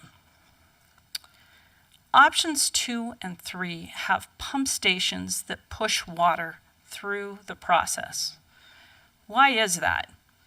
Well, we talked a little bit about the site for option 4, and that the slope of the land just naturally allows water to flow through the treatment process better than it does in other places. Options 2 and options 3 require pumping to get the water through the process just because of the lay of the land. We have to overcome gravity. Option 2 would involve some demolition. And then option 2, I think it's important to point out, it's a little similar to option 1 in that it doesn't fully provide the ability to treat and replace infrastructure at the same time. It's small enough that it doesn't give us that flexibility. So those are adders that we really haven't made clear, Councilor Baker, and I thought this might be a good time to do that. Option 4 adds the raw water pipeline and a finished water pipeline. Of course, they're less than what they would have been in Water 2025. So when we look at those numbers, and these are just super high level, but looking at some of the high level numbers, option 2 for that additional treatment train is about 139 million, option 3, 143 million, and option 4, 114 million. I think your question might have been getting at, do we need to add, at what point is it appropriate to add a second raw water line? At some point, it is appropriate to add a second raw water pipeline. So let's take a moment to talk about that. The raw water pipelines that feed Semper were built in 1970, I think it was, in 1980s, in those decades. 20 years from now, it's going to be time to replace those water lines. So we'll be doing that anyway, if it's option 1, option 2, or option 3. Option 4 will add that pipeline. As it stands right now, we're making use of as much of the pipeline as we can. But those are the adders. So when you add those in, those alternatives between 2, 3, and 4 actually come out to be very similar costs for those second phases. So like 132, 143, and 114 to build the trains? It was is that for both 139. trains? The first one was 139, and that's one 139. train at a time. Okay. I'm not giving you every detail of the cost. There are additional adders in here that, Okay. I mean, if we And really is wanted that to for break it one down, really treatment train or both? that's one treatment train at a time. So really, the phase 2 cost would be like 280 million, 290 million, and 230 million. But option 4 would also need another raw water and finished water pipeline, correct? And there's nothing wrong with talking about what option 1 would cost at that 20-year mark either, because that would be starting out where we are now with 196 million for phase 1. So we'd be repeating that phase. And I just want to say that because I recognize that we may have overlooked that in our explanation. So 20 years from now, option 1 is 172 now. and let's call it 196 20 years from now. That way we're giving that apples and apples comparison that council was asking for. And what's the 196 million for? That would be starting over with a phase one. So I'm just using option 4 as an example. So Semper has a 20-year life, period. But it's going to have a 20-year life if we just invest 28 million in it, right? It's 172 million that would be investing in Semper. In options 2, 3, and 4, we do some work on Semper. Part of that cost is work on Semper to fix the electrical system and some other things, correct? So 2, 3, and 4, and I'm not sure I'm quite catching your question. Could you say it more? It's my understanding that in options 2, 3, and 4, part of that total cost goes to some deferred maintenance, put it as gently as I can, at Semper, right? Yes. Okay. And that deferred maintenance is different for those alternatives. And it's different from option 1 as well. Option 1 is much more robust improvements to Semper than it is for 2, 3, and 4. And options 2 and 3 have more costs to them. I gave you the one example of the pipe underneath the railroad between the high service pump station. It's Could I ask a clarifier? I hate to interrupt you, Councilor Baker, but I'm trying to follow what you're saying, and I think I hear where you're coming from, and I think I have an idea of what I think the difference is. So when you're saying 20 years, no matter what, we're planning on using Semper for another 10 to 20 years. Right. With the current. So I think the question is, well, why would we spend the 172? My understanding, and tell me if I'm wrong, is we would do that because we would build in all those other things to fix those single point of failures. So it's not the same as extending for, doing the maintenance that will allow it to last as is for 20 years versus the 172 that would actually accommodate a whole bunch of things that are single point of failures. But the net still is 20 years, just with a lot of redundancies. Because I think and I think it's a fair question, what you're asking is, well, why would we do that if it's going to be 20 years no matter what? Am I wrong? Correct. Am I wrong? No, absolutely correct. If the most we can get out of Semper is 20 years, why would you ever spend 172 if you can get 20 years out of 28 million?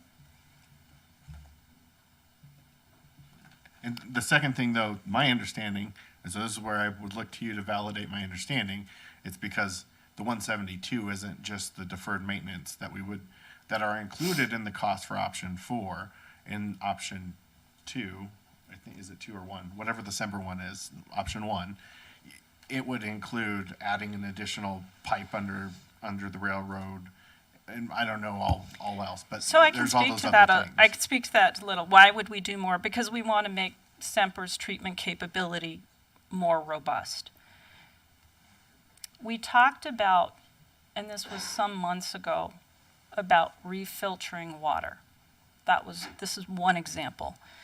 Semper was built at a time back in the 60s where it was not required to be able to refilter water. What do I mean by that? I mean, if you send water through the treatment process and it comes out the other end and it's not suitable to put in the distribution system, plants today can send that back to the front end of the treatment process and retreat it.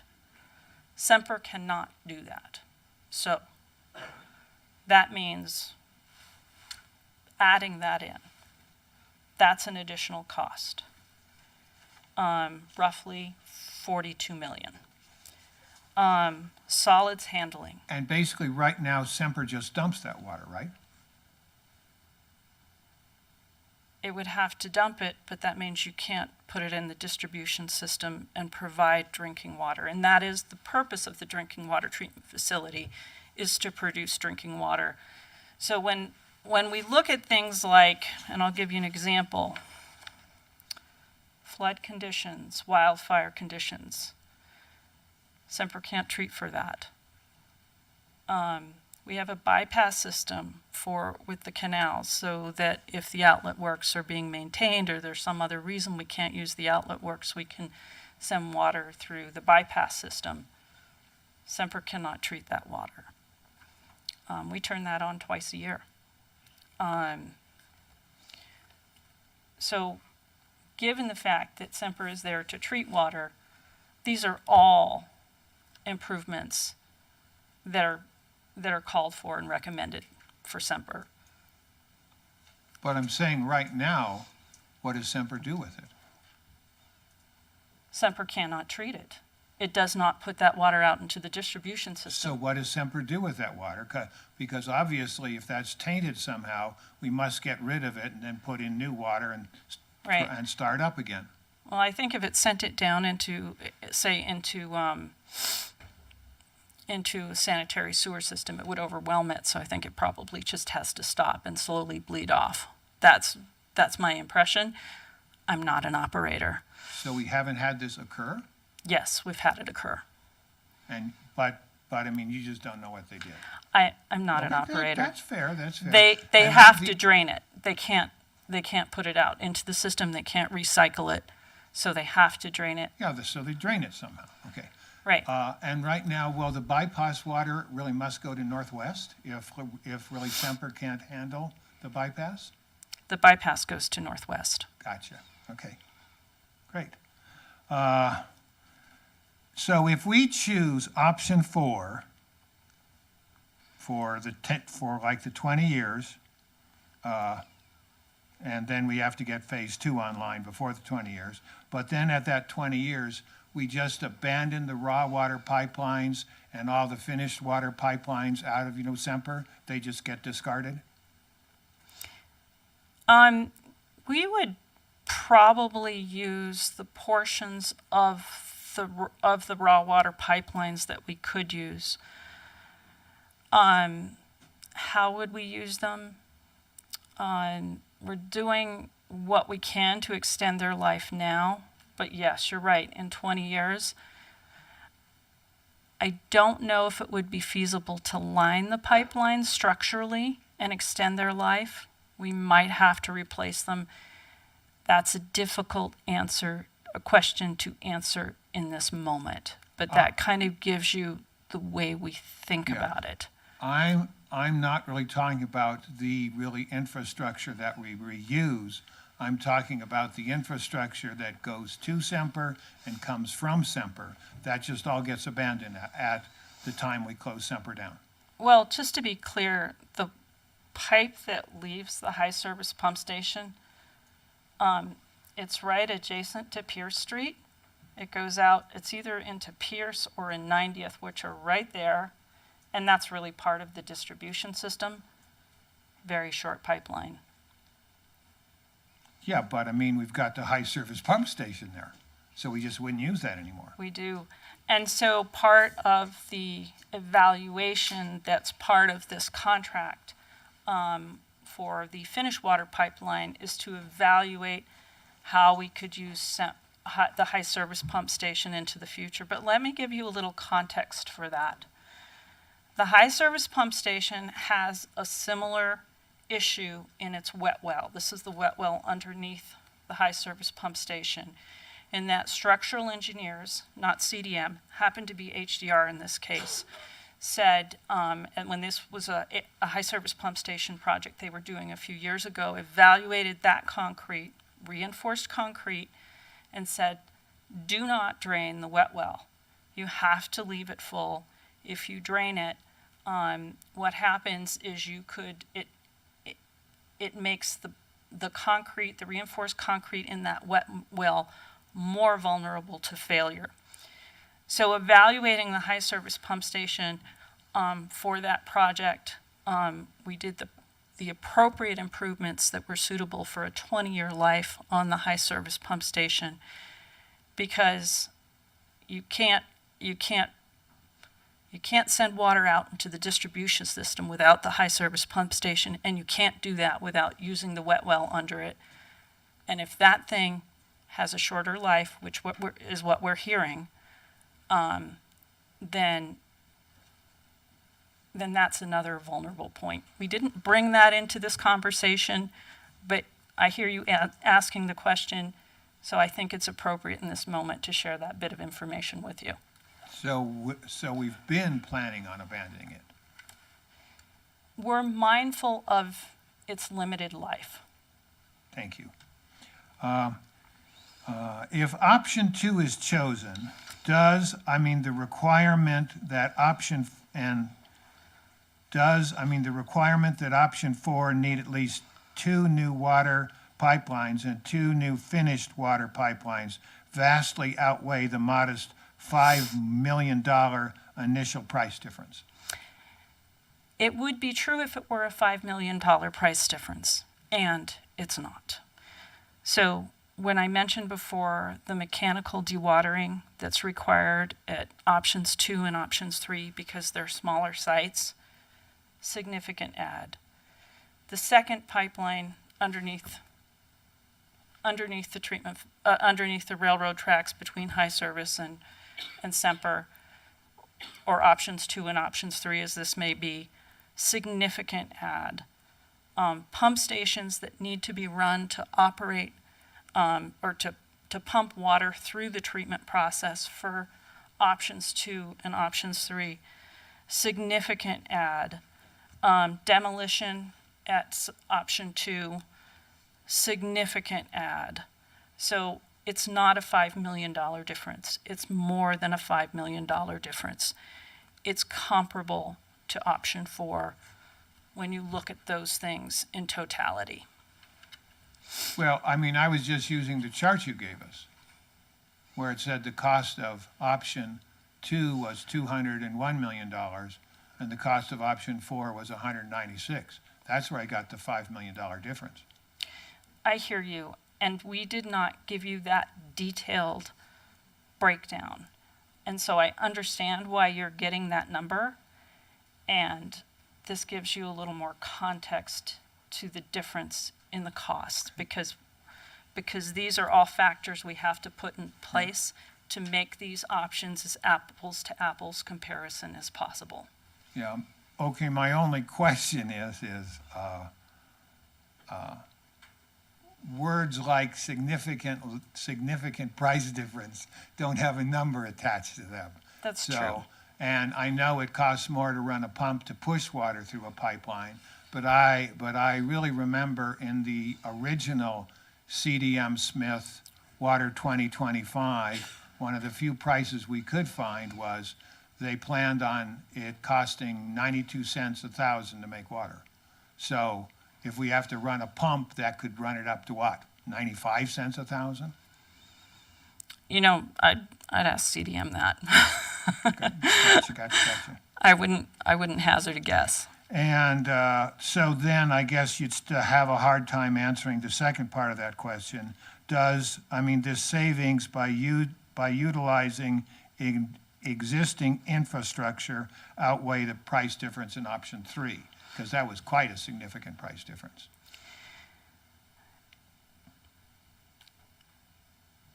So the if it difference doesn't in in option 2, how can it possibly? The option 3, here's what we're doing. We'd be buying a new piece of land and then building a new MSC because the MSC is needed infrastructure. And if we desperately needed to do that at this point in time, we'd probably be asking for that. And that would be an incredibly big ask. But if that's what we needed, that's what we would do. The good news is the MSC has several more years of life left. It doesn't need to be replaced now. Okay, my next question, 6, is I'd like to understand why the water capacity in the Water 2025 plant at 60 million gallons a day was really reduced to 45 million gallons a day. Because I guess at one time, say 2016, 2017, 2019, even as late as 2019, the look was that we needed 60 million gallons a day really capacity. It's a great question. As a point of clarification, it wasn't evaluated in 2019 what the build-out capacity would be. So let's take a step back and to where we were 8 months ago, even a year ago, when this council said, Public Works, go back, take another look at Water 2025, look at these options, can you do better? We looked at everything. And we also looked at build-out demand. So, back in the preliminary study phases of this project, before CDM was involved, we were looking at the build-out demand, and that was roughly 2015, not 2019. And this was one of the things council wanted us to do, was how big does that water treatment facility need to be? What's happened between 2015 and 2022, because that's when we did this evaluation, is that Westminster has become considerably closer to built out. We are within a few percentage points of being built out. So back in 2015, engineers were trying to forecast what is Westminster's water demand going to be when it's built out. We want to make sure this treatment plant isn't undersized. The last thing an engineering firm wants to do is have the reputation for building a water treatment plant and finding out it's 10 MGD, too low, and the city needed more. So they looked at the data that they had at the time on water consumption. There's sort of two aspects they looked at. One of them was indoor demand. Everything you do in your house, faucets, toilets, dishwasher, shower, it's a fairly steady. They looked at irrigation demand. That fluctuates. They looked at the data in the years previous. They couldn't look future to 2015, so they were looking back in years, earlier years.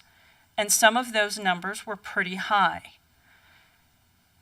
They looked at that in conjunction with what they anticipated consumption would be in Westminster based on what previous consumption had looked like, and the consumption they projected forward conservatively, because they didn't want to short the city water, was 60 MGD. In 2022, the CDM looked at the numbers, and here's what they found. They found that, surprisingly, irrigation levels were staying steady. So, yes, people are watering their lawns or using that outdoor use, but it's not increasing. It's staying steady. Indoor demand was decreasing.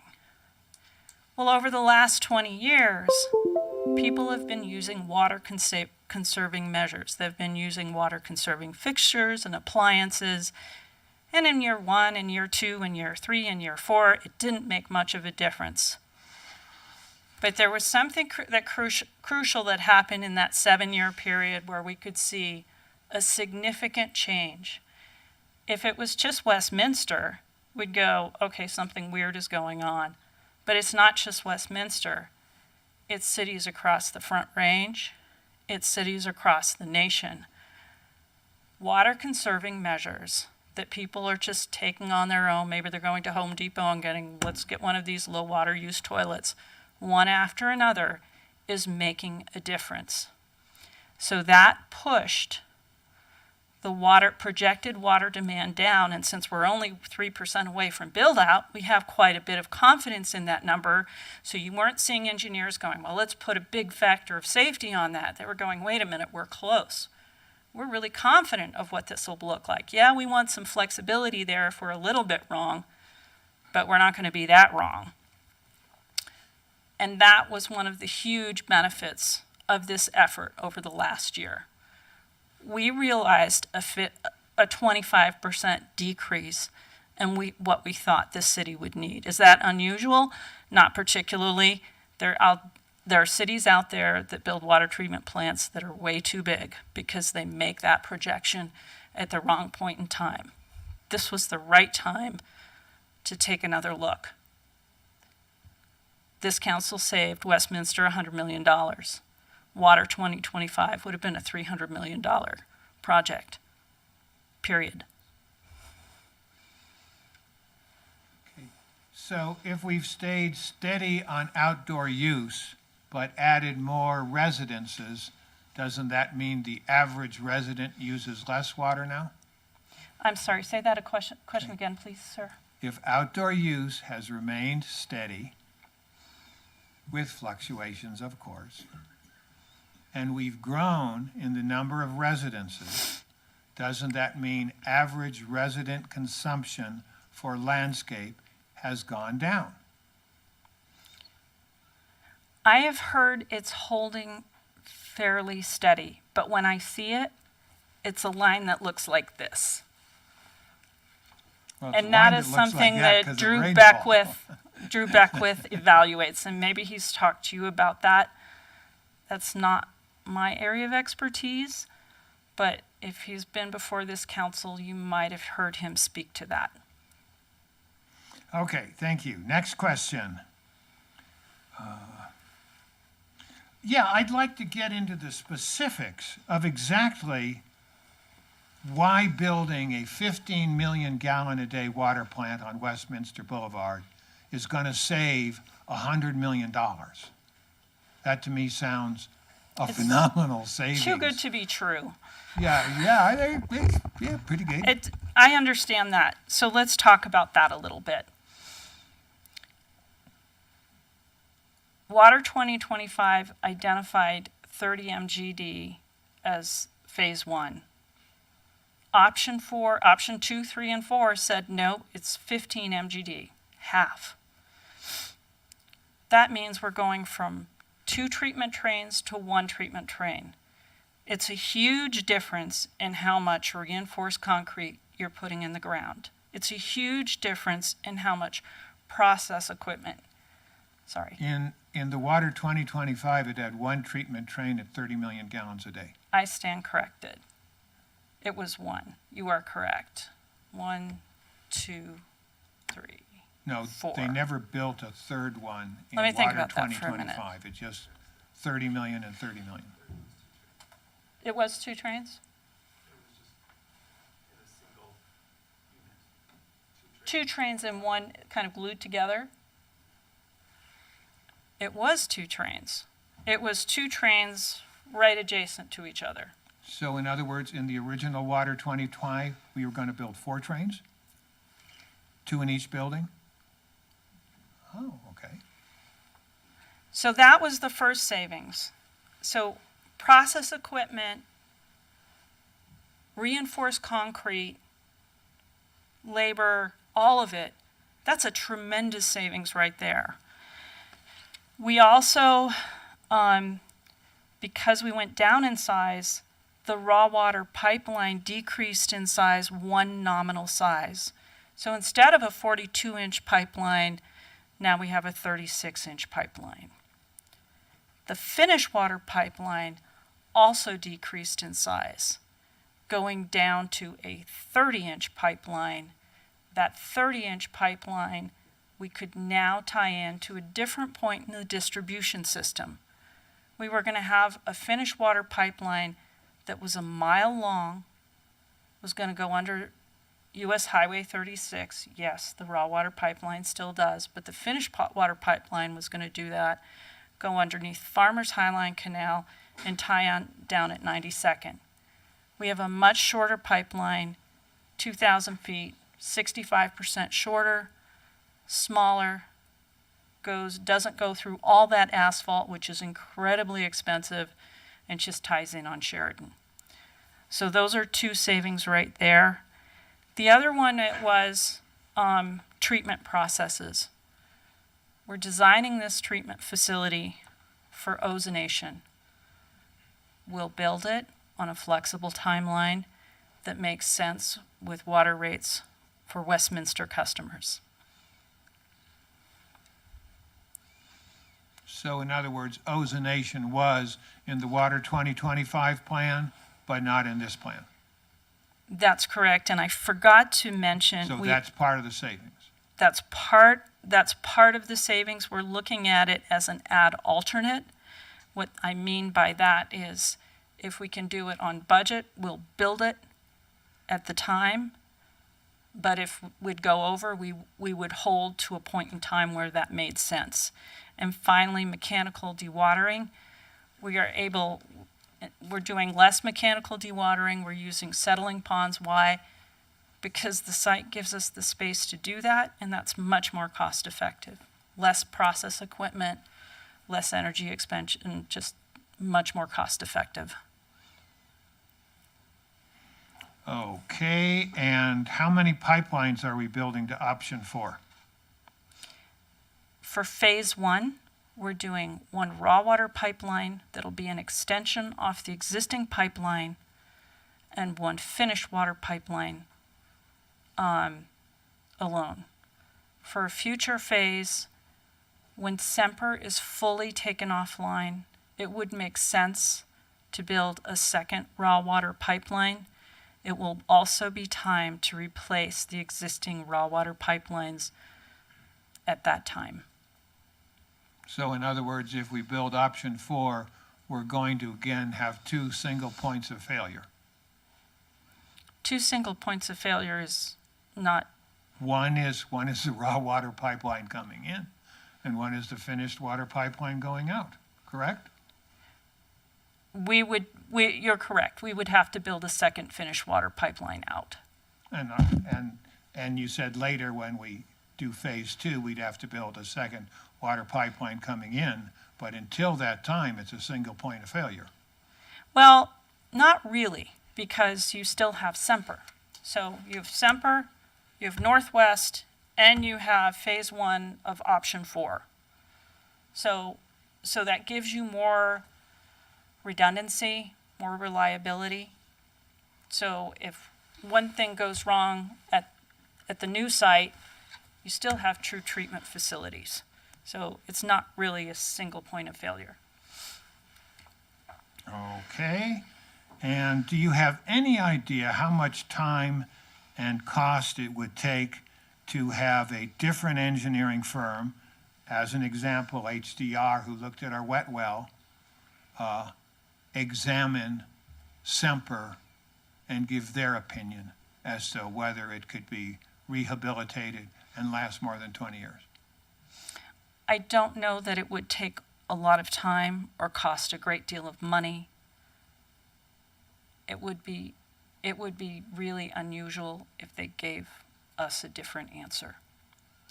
The concrete that is problematic in the wet well, much of it is the same concrete, same contractor who built the parts of Semper that have clear well issues. Thank you. Those are all my questions, Mayor. Thank you. Anyone else?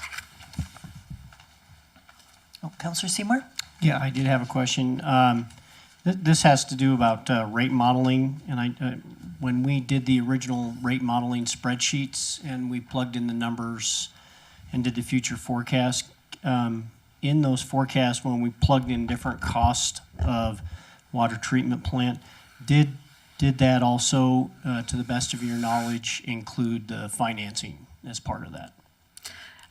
Yes, Counselor. So what was included in the rate model is the actual cost. So I think we had a $200 million placeholder when we did that. And in that is embedded is reasonable estimates for what we believe we'll be paying for interest and those sorts of things. Yes. And that was part of that long-range projection that we used Yes. to work backwards on that. Yes, Counselor. Thank you. Councilor Baker? Well, everyone else gets to have a chance before I go a second time. I had a couple of questions at this point. I may save the second part of what I was going to say until we get through everybody's questions.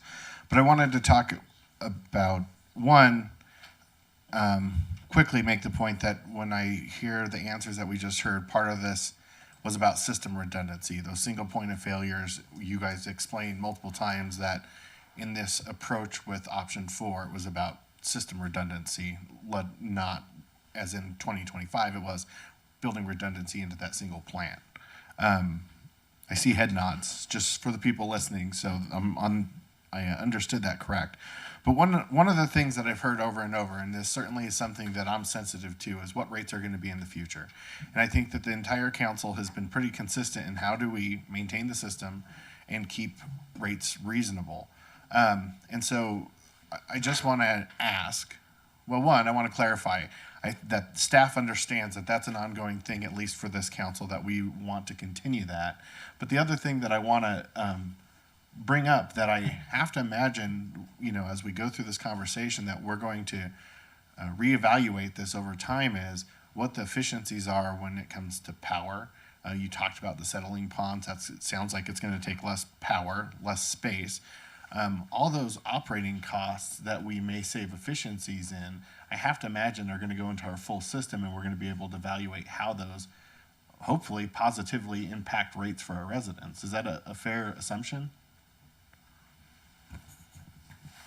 Mayor Pro Tem, I'll speak to this real quick, and then if PWU Director Borgers can follow up if anything I missed. But I think the important thing is that, you don't make a decision, build a plant, and then wash your hands of, any kind of analysis, review, continue process improvement for the next 20 years. I mean, this is we have people on staff that are watching this, always looking for opportunities to save funding, to make improvements using those funding. And so what I hear the council saying is that, we want to make sure that our water rates, stay reasonable moving forward. I think the decision prior to my arrival was, over the next 10 years, no more than 4.5% per year, and the design and this cost, the $196 million cost, was factored into that. And so, the staff and the council, and I certainly hope the community understand that, this is absolutely a reasonable process moving forward and something that we can manage appropriately from a fiscal standpoint. And so I think that, the Public Works folks have done a nice job of presenting, asking a lot of questions. Listening to comments tonight, from the public, it's, very evident that a lot of folks haven't been listening for the past, 18 months. And so, there's, this is complex stuff. It's not easy. We've got a great staff that looks at it very, very hard, trying to do the right thing for the community. But it doesn't just, you don't make a decision, build the plant, and then, kind of rest on your laurels for 20 years. We're going to continue to watch that each and every year, each and every month, and make sure that we take advantages of new technologies, but we make sure that we maintain a system that meets the community's needs at a reasonable cost. So, Public Works and Utilities Director, am I good? She gave you a thumbs up. Okay, thank you. So I'll defer until we hear the rest of people's question. Anyone else? Councilor Baker? I'd like to go to the rate model.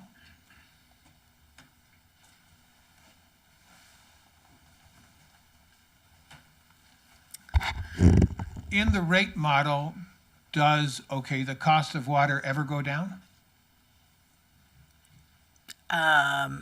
No, it does not. Okay. And where we begin the 4.5% cap, I view as a very high base when compared to other utilities. Broomfield's 333, but Fort Collins is 390, Denver's 447 for that second tier, and we're at 678 right now. So we're like $2, $2.50. If you cherry pick, $3 as our base rate higher. So even though we've made a very modest 4.5%, that middle tier rate is what's affecting the look of the neighborhoods in our city. I might suggest, if council approves of it, that we have that conversation in a separate meeting. We do have a lot of really great data regarding our rate models and how we compare to other cities. And I would hate to answer that question incompletely tonight. So if we could come back at a later date and have that information at a later date with our rate discussion. Thank you. Mayor, if I may add on that point, a couple points of clarification. It's up to 4.5%, so we understand that that is a ceiling for future years. Also remind everybody that the rates are set each year by City Council. We go through a thorough review process and engagement process with City Council as we work the numbers up and bring them for you to consider. And it's Council's decision each year as to the rates that are selected for the utility.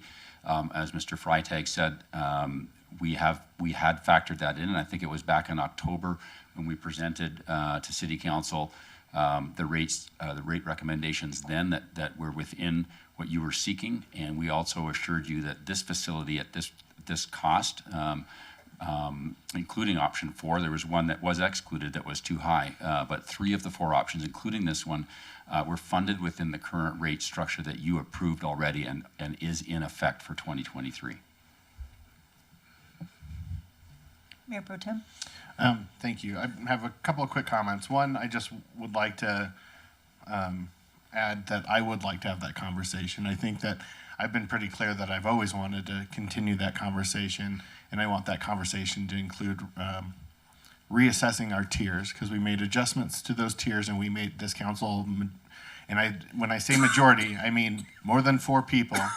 I don't remember which all of the 7 decided that they did, but we did make a commitment to the community saying we would go back and reevaluate were we on the mark when it came to the tiers and how we adjusted those tiers, so that conversation is appropriate. And I would like to have a good understanding for this council moving forward, and I would hope that we use this work for future council so that they understand kind of what they're walking into.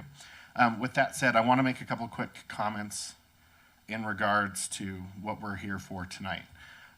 We've certainly heard a lot of comment from the public, and I think that a lot of the public's comments, hopefully the folks who called in have listened to tonight's answers, because I think that there were a lot of things that were concerns addressed that were answered in the statements made by staff tonight, as well as the good questions that Councilor Baker asked. I think you asked good, relevant questions, and they really have solidified my position on why option 4 is the right option for the city. We heard a speaker talk about 2025, and I heard staff loud and clear, and I've heard them multiple times actually thank us for the opportunity to stop and say, let's reevaluate. During my time in my last campaign, it was never 2025 is wrong. I said, I want to have a conversation. We need to hit the brakes and we need to look. And additionally, we need to figure out how we're going to pay for it. If 2025 is the solution for this community, it has to be done in a way that people can afford it. And, that has been the charge. So the fact that staff came back with reevaluating it in a way that came up with a solution that saves us $100 million now, so that we can buy more time in the system, creates more redundancy in our system, gives us more treatment options, I think it's pretty miraculous. And I've heard some assertions that, we're getting the same thing that we got. That is just not accurate. I believe if staff wanted to come back, they could have come back and said 2025 is the answer. That is what we heard before this pause and stop. Even with this council up here, we heard that. So I am very thankful for the conversation and continued engagement on this. And certainly walking in tonight, I had a conversation with one of my colleagues about if everybody's a little bit upset and everybody's a little bit happy, we're probably on a pretty good path. And as hard as this probably is for some folks, I do think this is the right path. And if you're somebody who thinks that I somehow wronged you or told you something that made a pledge that this goes against, I certainly encourage you to give me a phone call and we can talk through exactly why I think that this is the right option. And I'll give you the last 18 months as much as you can handle of what we've went through to get to this point. But with that being said, I'm ready to move forward with the option that staff is recommending, and I thank them for all their time and effort on this. Councilor Namella? I just wanted to say that, yes, I also will be supporting this, and I don't think any one of us is overly excited to, spend the dollars for a new water treatment facility. But, I think it's evident from even listening to the question and answers that we had tonight. This is the information we have to work with, and we are all trying to make the best most judicious, sorry, it's late, decision possible that best serves our residents both now and into the future. And, I still feel, and I hear when people are leaving messages about, the impact of all of our rising costs for being able to afford to live not just in Westminster but in Colorado with all of the high energy costs, our high food costs. It's all adding up, and we hear when people are struggling, especially those that have lower and fixed incomes in our community. And so I'll still hope that we can talk about how we can help people stay in their houses as well. I mean, this is an issue that's not going to go away, and maybe there's more conversation to be had about with our housing preservation and affordable housing team on and economic development. How do we help people stay in their homes? And are there things that we can do even with our rate program? Again, I'll keep pounding it until the roundup or whatever, that we can make some, even if they're small, even if it's small progress, just to help people. So, thanks. Anyone else? Councilor Baker? I will be voting no. First of all, I don't think there's any urgency to replace Semper. I think we have time. I am extraordinarily disappointed that when we had the reassessment, it was not what I thought it was going to be. When you go to the doctor because you have a bad knee, and the doctor says you need a knee replacement, when you get a second opinion, you go to a different doctor, and perhaps even a doctor who has a different, really, philosophy. And then you weigh those two dins. In this case, we went to the same engineers that had designed, because they've been on board, as we'll look at their contract later on, says, since March of 2019.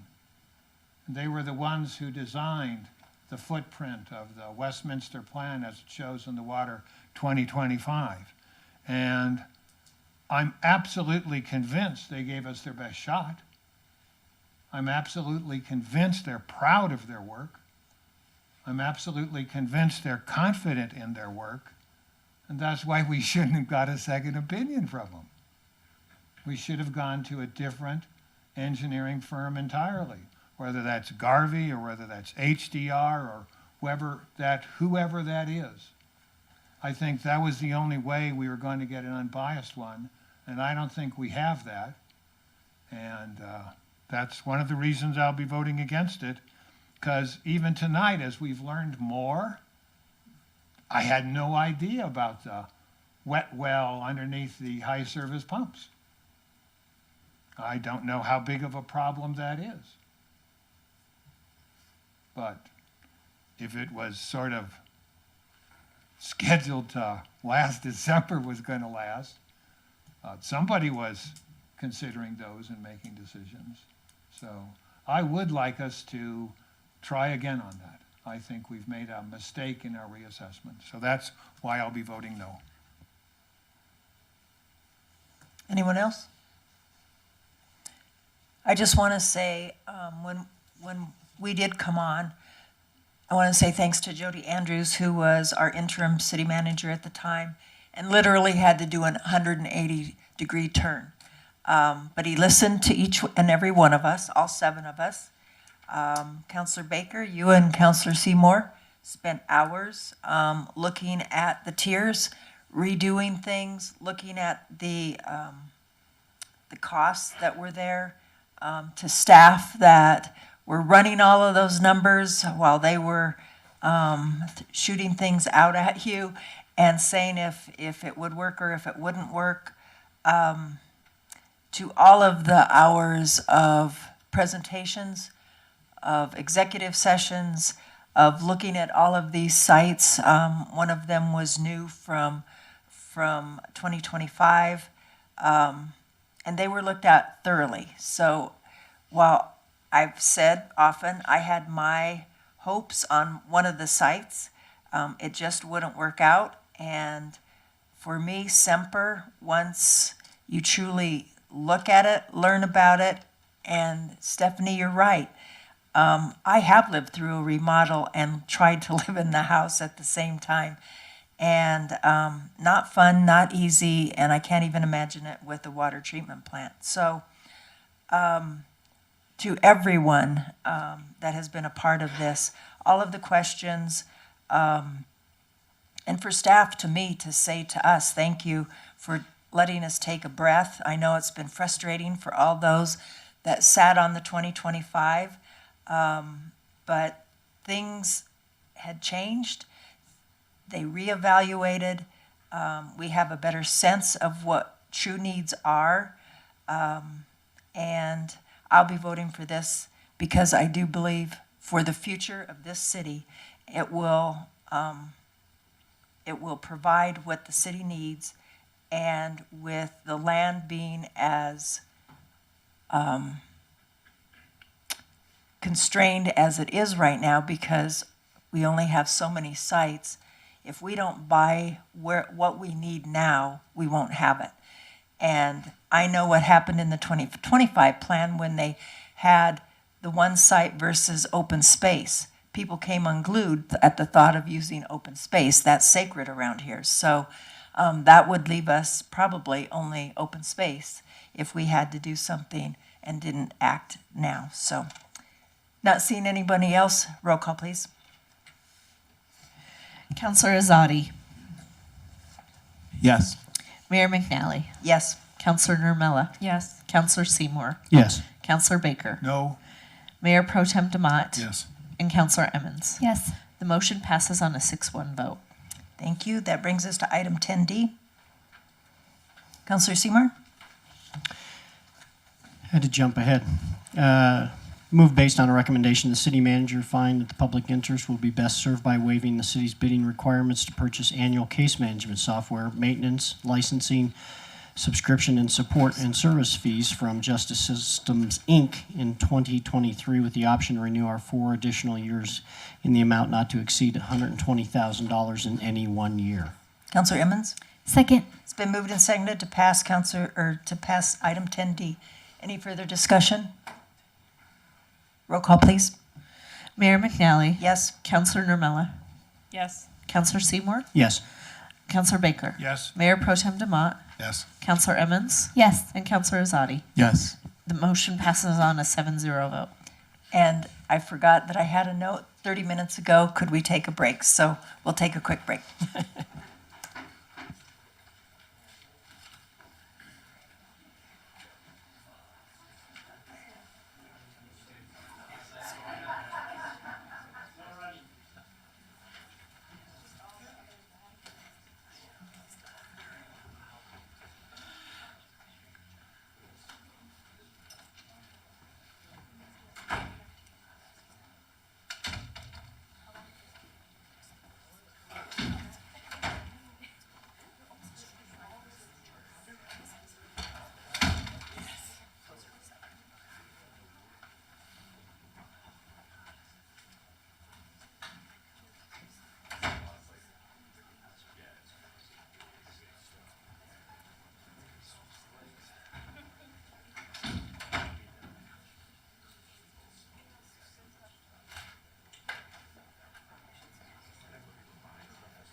Okay. Let's continue. That brings us to item 10E. Mayor Pro Tem. Oh, he had his light on first. Councilor Seymour. Move to approve the purchase of Landscape Structures, Inc. playground equipment for Rocky Mountain Recreation LLC using the Sourcewell Cooperative Purchasing Contract for $260,000 for the Irving Street Park and $500,000 for Squires Park, plus a contingency of $76,000 for the total combined amount not to exceed $836,000. Mayor Pro Tem. Second. It's been moved and seconded to approve item 10E. Is there any further discussion? Councilor Baker? Yes, I know we're getting these at a special rate because we have a buying agreement, correct? That's my understanding, yes. Right. Okay, my question is, these are extraordinary amounts of money for playground equipment. And I understand they have to meet this regulation and that regulation and this safety thing and that safety thing. My question is have we considered how much these structures are utilized? And should we be taking a different approach to having, I guess you'd call these upper body strength entertainment equipment? Is there some other alternative that is in the recreation field? Yeah, there are many, many, many alternatives in the recreation field. We looked at quite a few elements as we were designing these two playgrounds. There was a considerable amount of community engagement around these two playgrounds. The playground that's more expensive is the Squires playground, which is very large, and it's utilized extensively by the kids in the elementary school next door. The playground that we had in there lasted a long time. It's one of our oldest in the whole city. It still has sand instead of the rubberized padding. So we're getting really fantastic equipment that has tremendous buy-in from our community that we believe is going to last a very long time, just like the last round that we did. Okay, and the one on Irving Street, is that covered by any insurance or is that self-insurance? It's the city's self-insurance that's covering this primarily. Thank you. You're welcome. Councilor Namella? I was just going to point out that the Squires Park is a pretty extensive redo of the park, which I agree. I used to live in North Park, and my kids use that park. I'm really excited to see this this improvement, and it's across a lot of the park, including landscaping well beyond the playground area. So, just wanted to make that point. I rarely go by that there aren't folks there using it. My only question was those, it looked like shade somethings, and my only thought was, are they going to withstand the 70-mile-an-hour winds? But we'll find out. Roll call, please. Councilor Nermella. Yes. Councilor Seymour. Yes. Councilor Baker. Yes. Mayor Pro Tem DeMott. Yes. Councilor Emmons. Yes. Councilor Azadi. Yes. And Mayor McNally. Yes. The motion passes on a 7-0 vote. That brings us to item 10F. Councilor Seymour. Thank you, Madam Mayor. Move based on the recommendation of the city manager, determine that the public interest will be best served by approving a sole source agreement with Year One Inc. for environmental improvements using local youth court on Westminster open space lands not to exceed $125,000 in 2023 and renewable up to 3 additional one-year periods for $125,000 per period, subject to annual appropriations for a total authorized amount of $500,000. Councilor Emmons. Second. It's moved and seconded to pass item 10F. Is there any further discussion? Roll call, please. Councilor Baker. Yeah, I'd like to know why we want to make this a sole source agreement and why we can't do it in-house.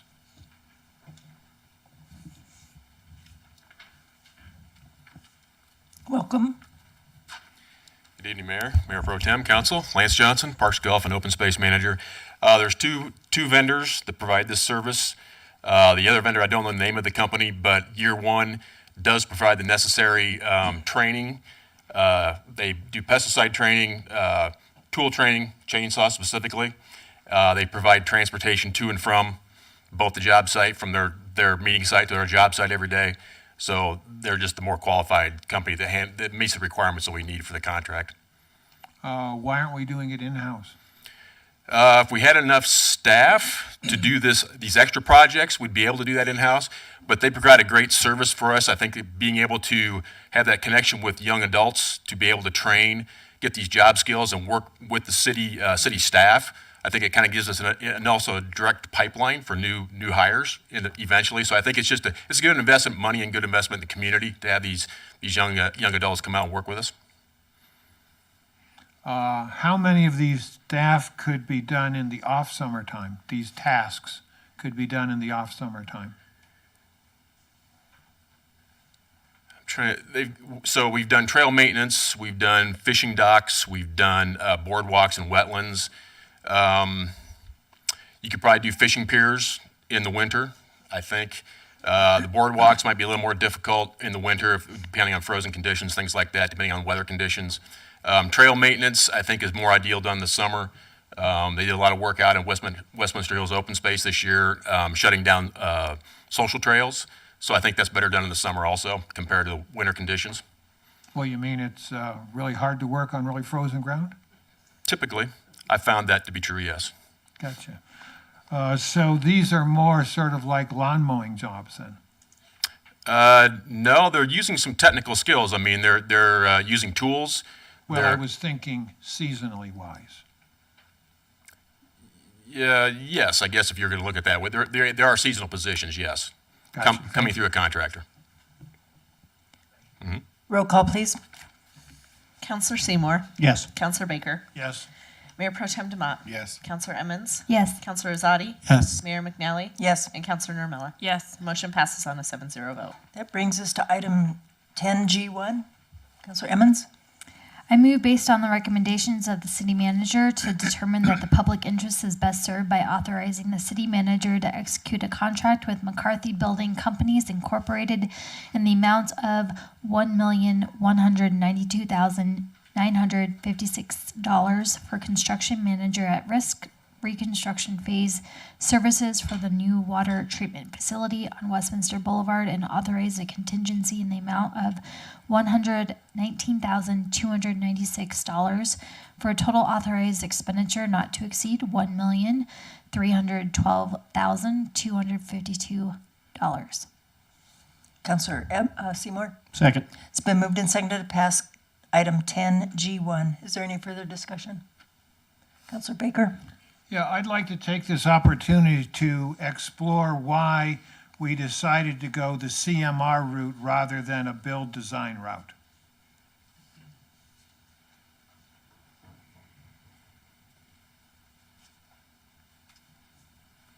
Welcome. Stephanie Bleicher, Public Works and Utilities, Capital Projects Administrator, Mayor, Mayor Pro Tem, council members. The CMAR route.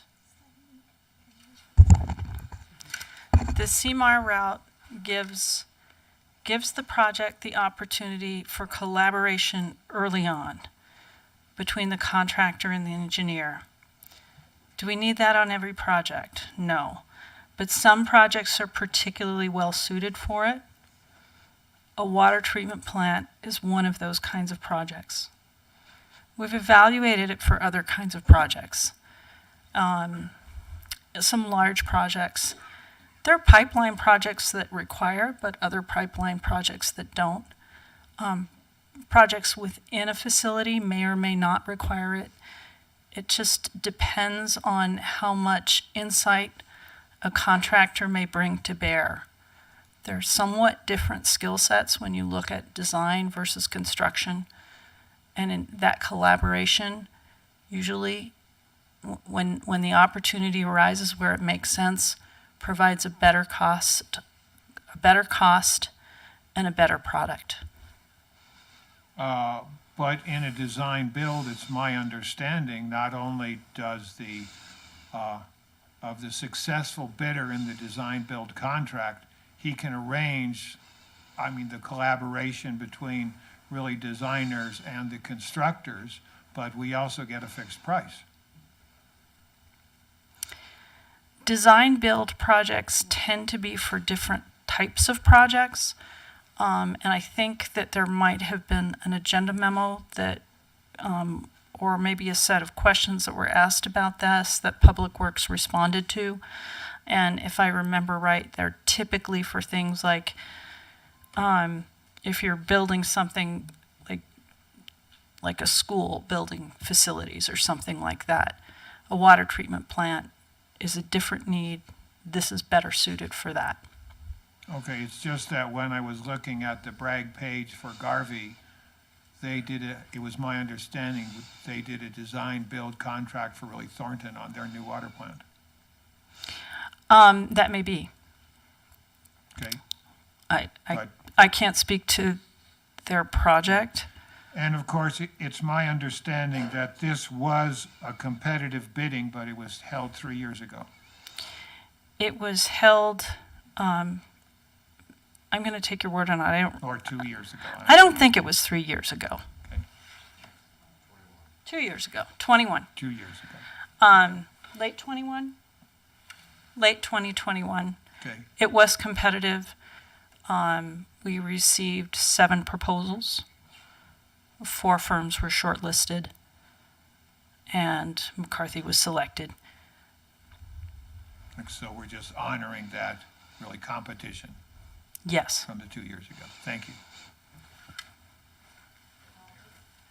Roll call, please. Counselor Baker. No. Mayor Pro Tem Demott. Yes. Counselor Emmons. Yes. Counselor Azadi. Yes. Mayor McNally. Yes. Counselor Nermella. Yes. And Counselor Seymour. Yes. The motion passes on a 6-1 vote. That brings us to item 10G2. Counselor Emmons?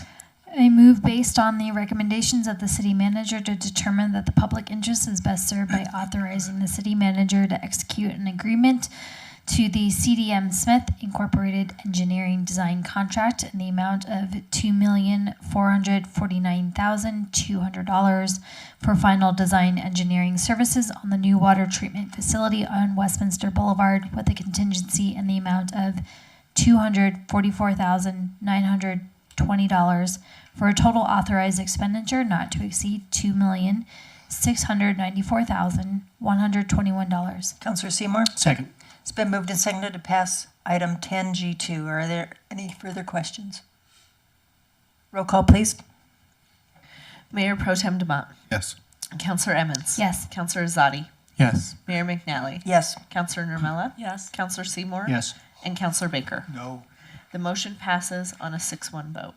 That brings us to item 10G3. Counselor Emmons? I move based on the recommendations of the city manager to determine that the public interest is best served by authorizing the city manager to execute an agreement to the Burns and McDonnell Engineering Company Incorporated Engineering Design Contract in the amount of $375,415 for final design engineering services on the Westminster Boulevard raw water pipeline extension project with a contingency in the amount of $37,542 for a total authorized expenditure not to exceed $412,957. Counselor Seymour? Second. It's been moved and seconded to pass item 10G3. Is there any further discussion? Roll call, please. Mayor Pro Tem Demott. Counselor Emmons. Yes. Counselor Azadi. Yes. Mayor McNally. Yes. Counselor Nermella. Yes. Counselor Seymour. Yes. And Counselor Baker. No. The motion passes on a 6-1 vote. That brings us to item 10H1. Counselor Emmons? I move based on the recommendation of the city manager to determine that the public interest will be best served by approving a negotiated contract as a renewal of the 2022 contract with FRC&B Incorporated for the striping and pavement marking project for the 2023 calendar year in the amount of $312,450 with a contingency of $31,245 for a total expenditure not to exceed $343,695. Mayor Pro Tem? Second. It's been moved and seconded to approve item 10H1. Is there any further discussion? Roll call, please. Counselor Emmons. Yes. Counselor Azadi. Yes. Mayor McNally. Yes. Counselor Nermella. Yes. Counselor Seymour. Yes. Counselor Baker. Yes. Mayor Pro Tem Demott. Yes. The motion passes on a 7-0 vote. That brings us to item 10I. I don't know who came first. Counselor Emmons? Counselor Seymour? Move based on the recommendation of the city manager to determine that the public interest will be best served by approving a negotiated amendment of the 2022 hot applied chip seal contract with A1 Chip Seal Company for the 2023 calendar year in the amount of $604,030 plus a contingency of $120,806 for a total authorized expenditure not to exceed $724,836. Counselor Emmons? Second. It's been moved and seconded to pass item 10I. Is there any further discussion? Roll call, please. Counselor Baker? Yeah, when did these go out of the rebidding again? Because we're doing like extensions of these contracts. When do they get rebid? All of them?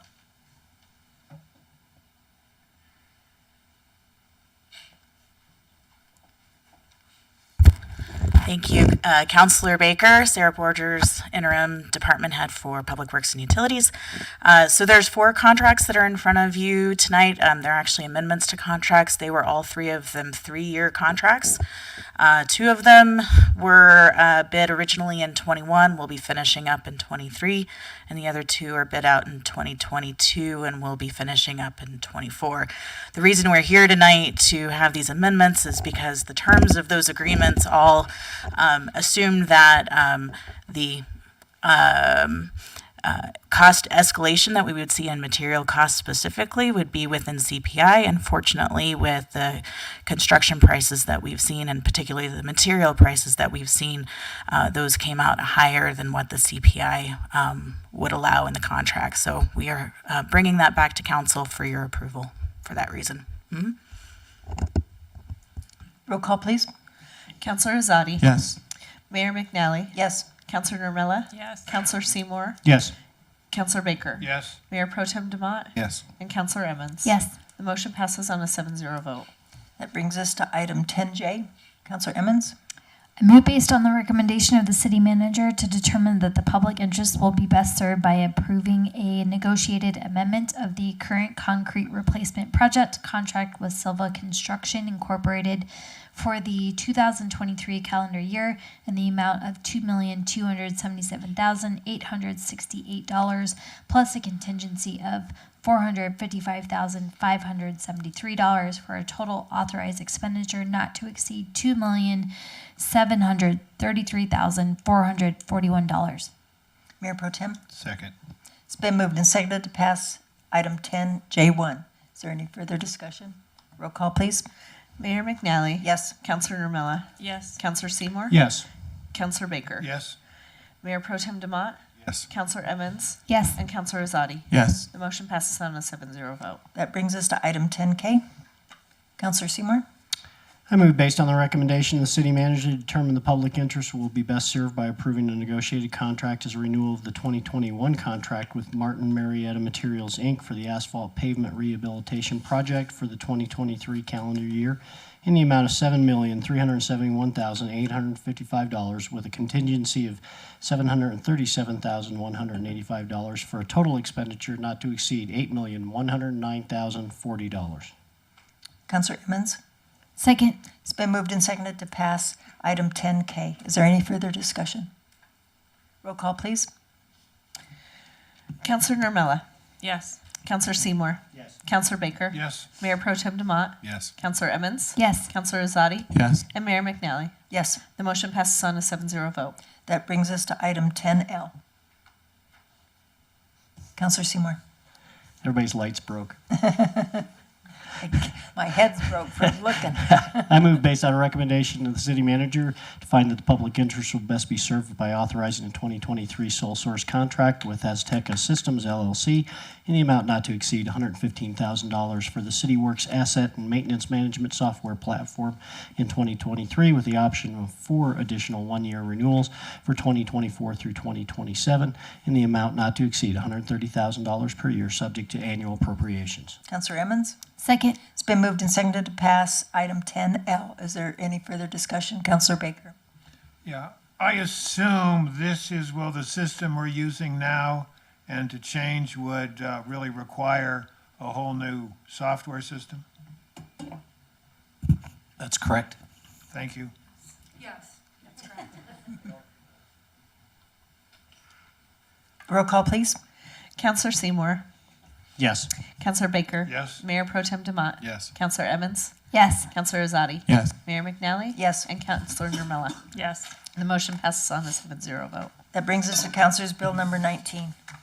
Mayor Pro Tem? Thank you, Mayor. I move to pass Council Bill number 19 on second reading to approve the rezoning and approve the preliminary development plan and official development plan for Huron Farm subdivision plan unit development. This recommendation is based on the finding that the rezoning preliminary development plan and the official development plan are generally supported by criteria set forth in sections 11-5-14 and 11-5-15 of the Westminster Municipal Code. Counselor Emmons? Second. It's been moved and seconded to pass Councilor's Bill number 19. Is there any further discussion? Roll call, please. Counselor Baker. No. Mayor Pro Tem Demott. Yes. Counselor Emmons. Yes. Counselor Azadi. Yes. Mayor McNally. Yes. Counselor Nermella. Yes. And Counselor Seymour. Yes. The motion passes on a 6-1 vote. That brings us to Councilor's Bill number 23. Mayor Pro Tem? Thank you, Mayor. I move to pass Council Bill number 23 on second reading to approve of proposed amendments to Title 11 of the Westminster Municipal Code to establish concept plan review process. Counselor Emmons? Second. It's been moved and seconded to pass Councilor's Bill number 23. Is there any further discussion? Roll call, please. Mayor Pro Tem Demott. Yes. Counselor Emmons. Yes. Counselor Azadi. No. Mayor McNally. Yes. Counselor Nermella. No. Counselor Seymour. Yes. And Counselor Baker. Yes. The motion passes on a 5-2 vote. That brings us to Councilor's Bill number 24. Mayor Pro Tem? Thank you, Mayor. I move to pass Councilor Bill number 24 on second reading, authorizing city manager to execute the first amendment to the amended and restated for-sale development agreement with Downtown Westminster Residents LLC for Block A4 West, Block A4 East, Block C7, and Block A1 in downtown Westminster. Counselor Emmons? Second. It's been moved and seconded to pass Councilor's Bill number 24. Is there any further discussion? Roll call, please. Counselor Emmons. Yes. Counselor Azadi. Yes. Mayor McNally. Yes. Counselor Nermella. Yes. Counselor Seymour. Yes. Counselor Baker. No. And Mayor Pro Tem Demott. Yes. The motion passes on a 6-1 vote. This meeting is complete, and we will move straight into the Westminster Economic Development Authority meeting held on April 24th, 2023, and it is 11:06, incorporating roll call from the past meeting. And do we have a motion for minutes of April 10th, 2023? Mayor Pro Tem. Thank you, Madam Chair. I move to approve minutes of April 10, 2023 meeting as presented. I don't know who did it first. Director Sec- Seymour. Second. It's been moved and seconded to pass the minutes of April 10th. Is there any further discussion? All those in favor say aye. Aye. Opposed? That brings us to item 3A1. Vice Chair. Thank you, Madam Chair. I move to authorize the Executive Director to enter into agreement with Murray Dahl Berry and Renaud for LLP for work related to the Downtown Westminster project and general urban renewal, eminent domain matters in the amount not to exceed $100,000. Director Emmons. Second. It's been moved and seconded to pass item 3A1. Is there any further discussion? Roll call, please. Board Member Baker. Yes. Vice Chair Demott. Yes. Board Member Emmons. Yes. Board Member Azadi. Yes. Chairperson McNally. Yes. Board Member Nermella. Yes. And Board Member Seymour. Yes. The motion passes on a 7-0 vote. That brings us to item 3B. Board Member Emmons. Thank you. I move to authorize the executive director to enter into an agreement with Daniel M. Meinzer LLC for work related to the Downtown Westminster project on an as-needed basis for transactional real estate matters in an amount not to exceed $70,000. Vice Chair Demott. Second. It's been moved and seconded to pass item 3B. Is there any further discussion? Roll call, please. Vice Chair Demott. Yes. Board Member Emmons. Yes. Board Member Azadi. Yes. Chairperson McNally. Yes. Board Member Nurmela. Yes. Board Member Seymour. Yes. And Board Member Baker. Yes. The motion passes on a 7-0 vote. It is 11:08, and this meeting is adjourned, and we will move to post-meeting. We run the post meeting.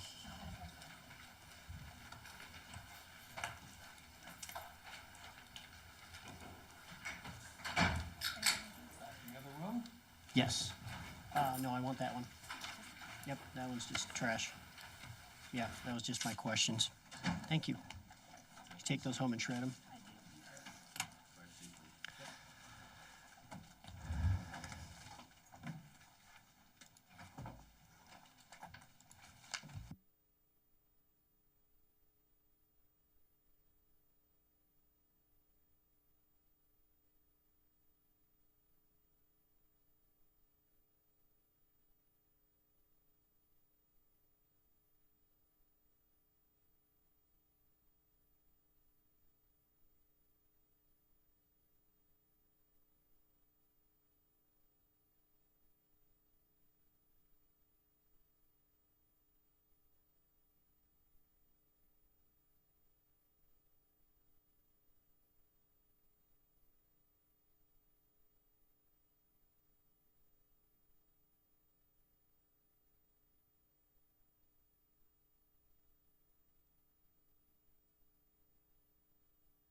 Okay.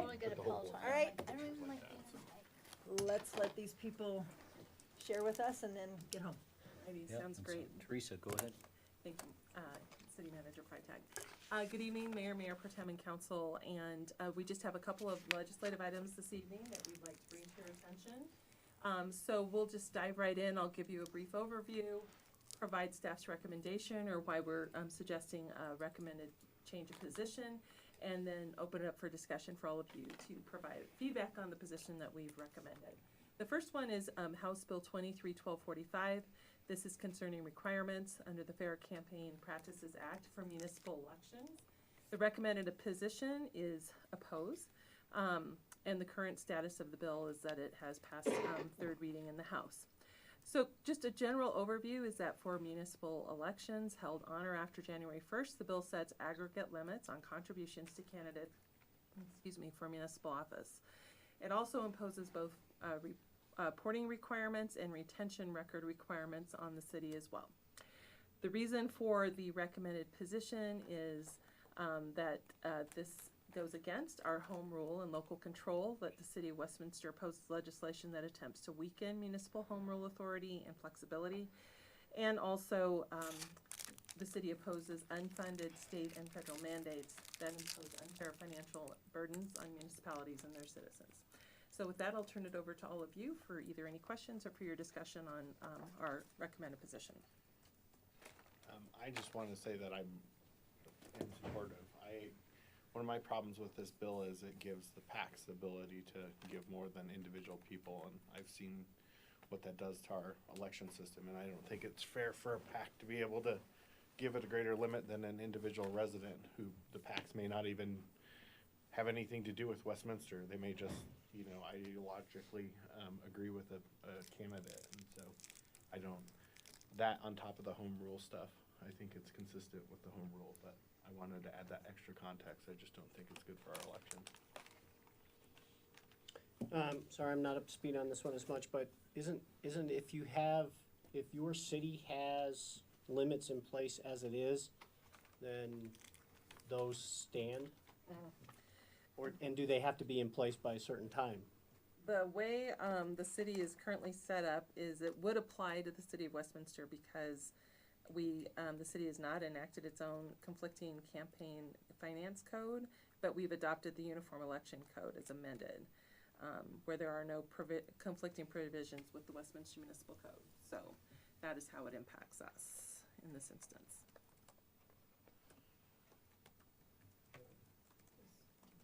Are there any other communities that are opposing this, or how are the other municipalities? I'd have to check on that. I don't have access. CML is opposed. I can share that with you. So on that note, since we don't have that, if the bill passes, would home rule communities be allowed to go make rules, or will this just that's only like a grandfather thing if you already have them? Believe we would fall under this as it is passed. So we can't change it if we were to want to adopt something else? That's my understanding as it stands. Dave, I don't know if you have any insight on that, but as it stands with the way we're set up, that would be correct. Yeah, that's my understanding as well. I think it also is fair to say that the Clerks Association may have concerns about the legislation as it's written, in that it places certain burdens on the clerks. Is there anybody for it? Okay to oppose it? Yeah, support, staff, oppose. Okay, great. Oppose. Thank you. We will post that. The next one is, this is concerning House Bill 23-1222. This is concerning domestic violence cases being held in municipal court. So previously, council took an opposed position on this legislation on March 6th. Since then, our staff and through our lobbyists has worked extensively with the bill sponsors to seek appropriate amendments to allay our concerns, allow our municipal court to continue to hear municipal domestic violence cases, and it's made improvements that would require that all cases held at the by municipalities on domestic violence cases would meet all of the requirements of the Colorado Victim Rights Act, as well as that it would require municipal courts to report domestic violence cases through the Colorado Crime Information Center, the CCIC, as well as the National Crime Information Center, NCIC. We asked for these amendments. We see these as very good improvements to this bill. Again, all of our concerns have been met, and because we feel the bill is in such a great state, we would recommend to council that we change our position to support on this bill. Anyone not agree? Everybody okay? Remind me on what the purpose of the bill, why is it justified? Well, in its original state, it sought to remove from municipal courts any domestic violence cases. Because, as I understand, there were concerns about inconsistencies at the municipal court level, especially about ensuring the Victim Rights Act was met, as well as the reporting in those two information systems. So now it will make those more universal, and we feel that those are positive changes for victims' rights.